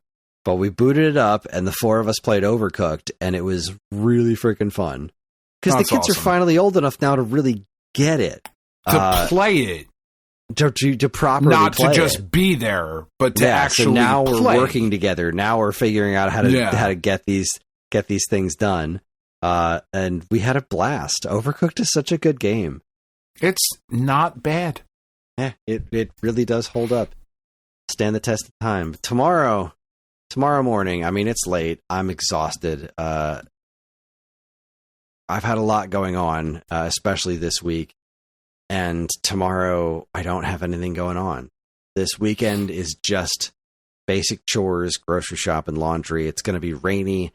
I'm going to wake up tomorrow morning. I'm going to come down here to my basement. I'm going to sit in front of the Atari VCS back there, and I'm going to play Roasty Buds and maybe start Adventure of Samsara. I'm going to spend at least an hour down here just chilling, playing video games, keep my mind off of life, because hey, that's not a bad thing. Hey, buddy. How you doing, pal? Hopper. Hey, bud. He's a good dog. Before we bounce out, I did forget to mention, because like you said, it's been a week. Last weekend, so the disaster that was Roddy's computer, right? the absolute disaster. Like, oh, let's buy him a graphics card for Christmas. Cool. Bought him a graphics card. Okay. Doesn't fit in the fucking computer case that we have. The fucking pre-made HP thing that he had or whatever. Okay, cool. Fine. Let me start cutting his case apart. Well, let me transfer it to a different case. Okay, I'm going to transfer it to a different case. Fuck, I can't do that. None of the shit lines up. Okay, because it's not the right type of... this is on video, Chris. Whatever you're doing. I know. I'm stretching my... I don't have an ass. I don't know if you know this about me. I do. I try to bite an it ass. all the time. It's just not there. I saw my back when I was in the bathroom this morning getting ready to take a shower, and I was trying to like clean up the back of my head. Like with shaving, because I thought I noticed something weird in the gym, and I definitely missed a patch. And I got a look at my ass for the first time in a good long while, and it is just hilarious how no ass I have. Yeah, it's like just a flat board. I have zero booty, so when I'm sitting for a long time, it hurts because there's no cushioning there. And I mean nothing. It's just not there. No. It's 2 empty flour sacks. It's nothing.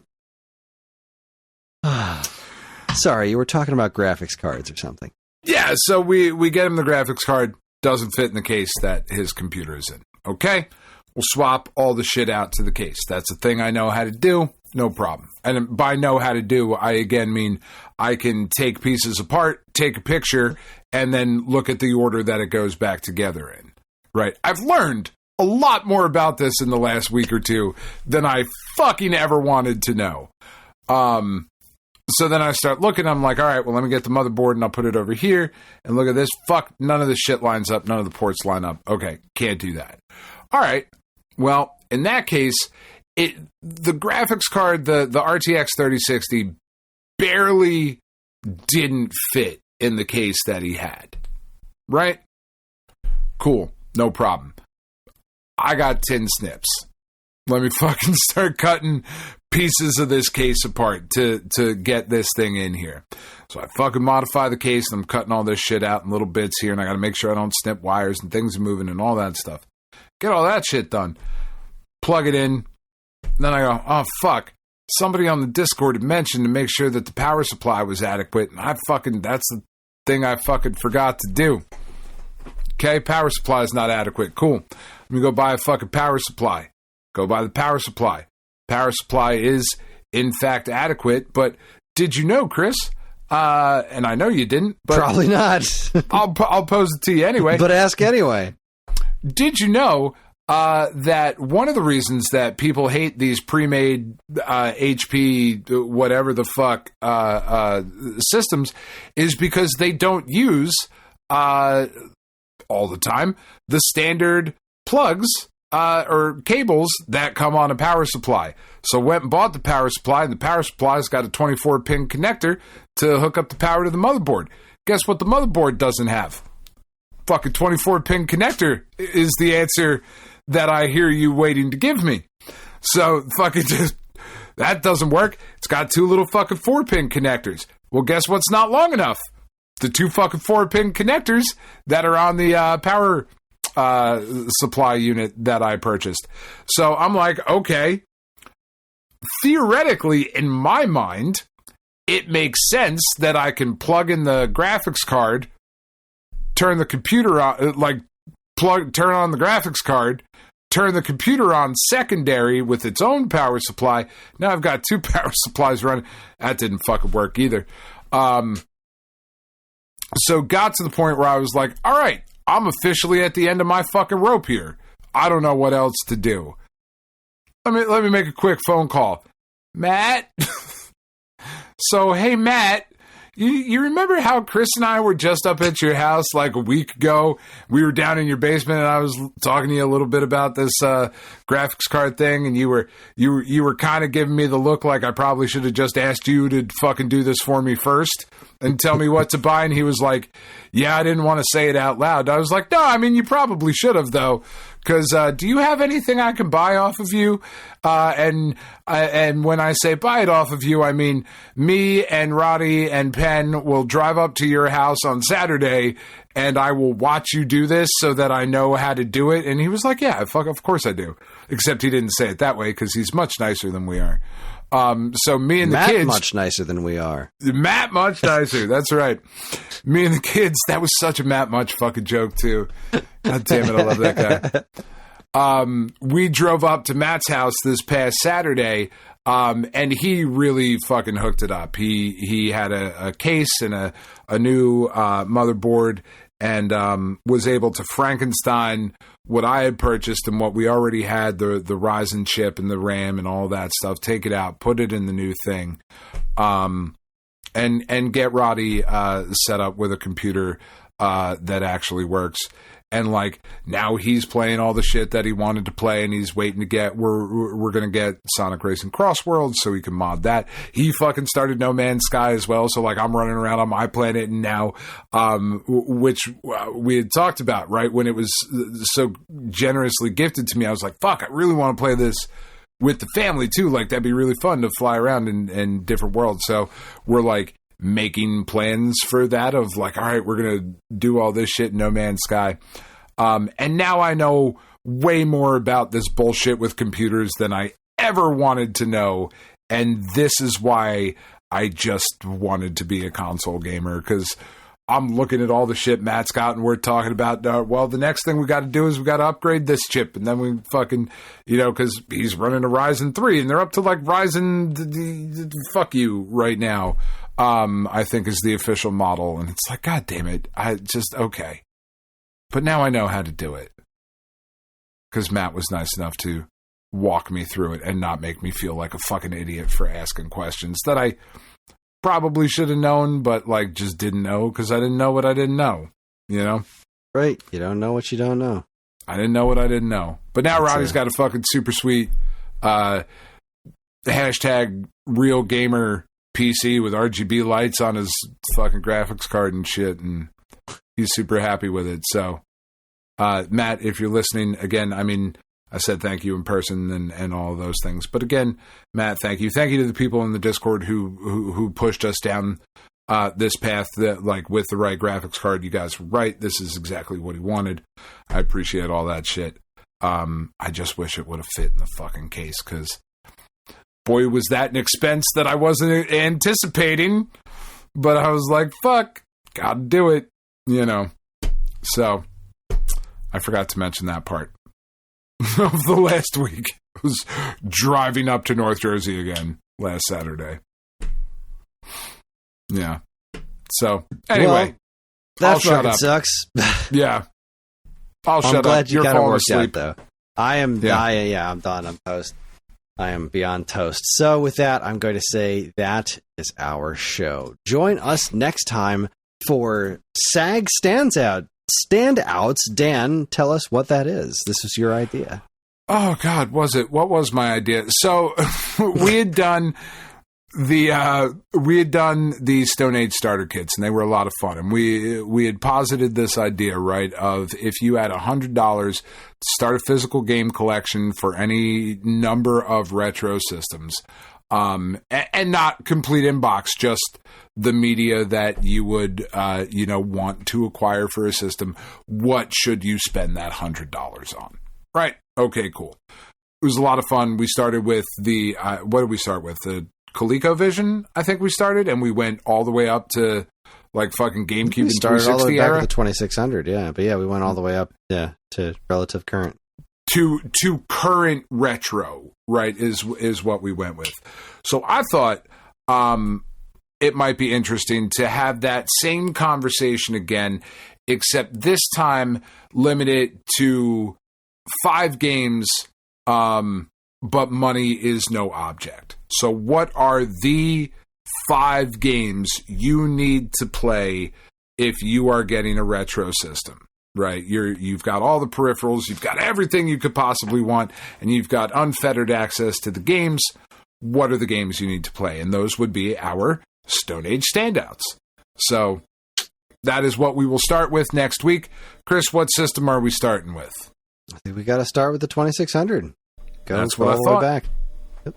Done and done. So next week we will talk about the 5 games you need to play on the 2600 regardless of price.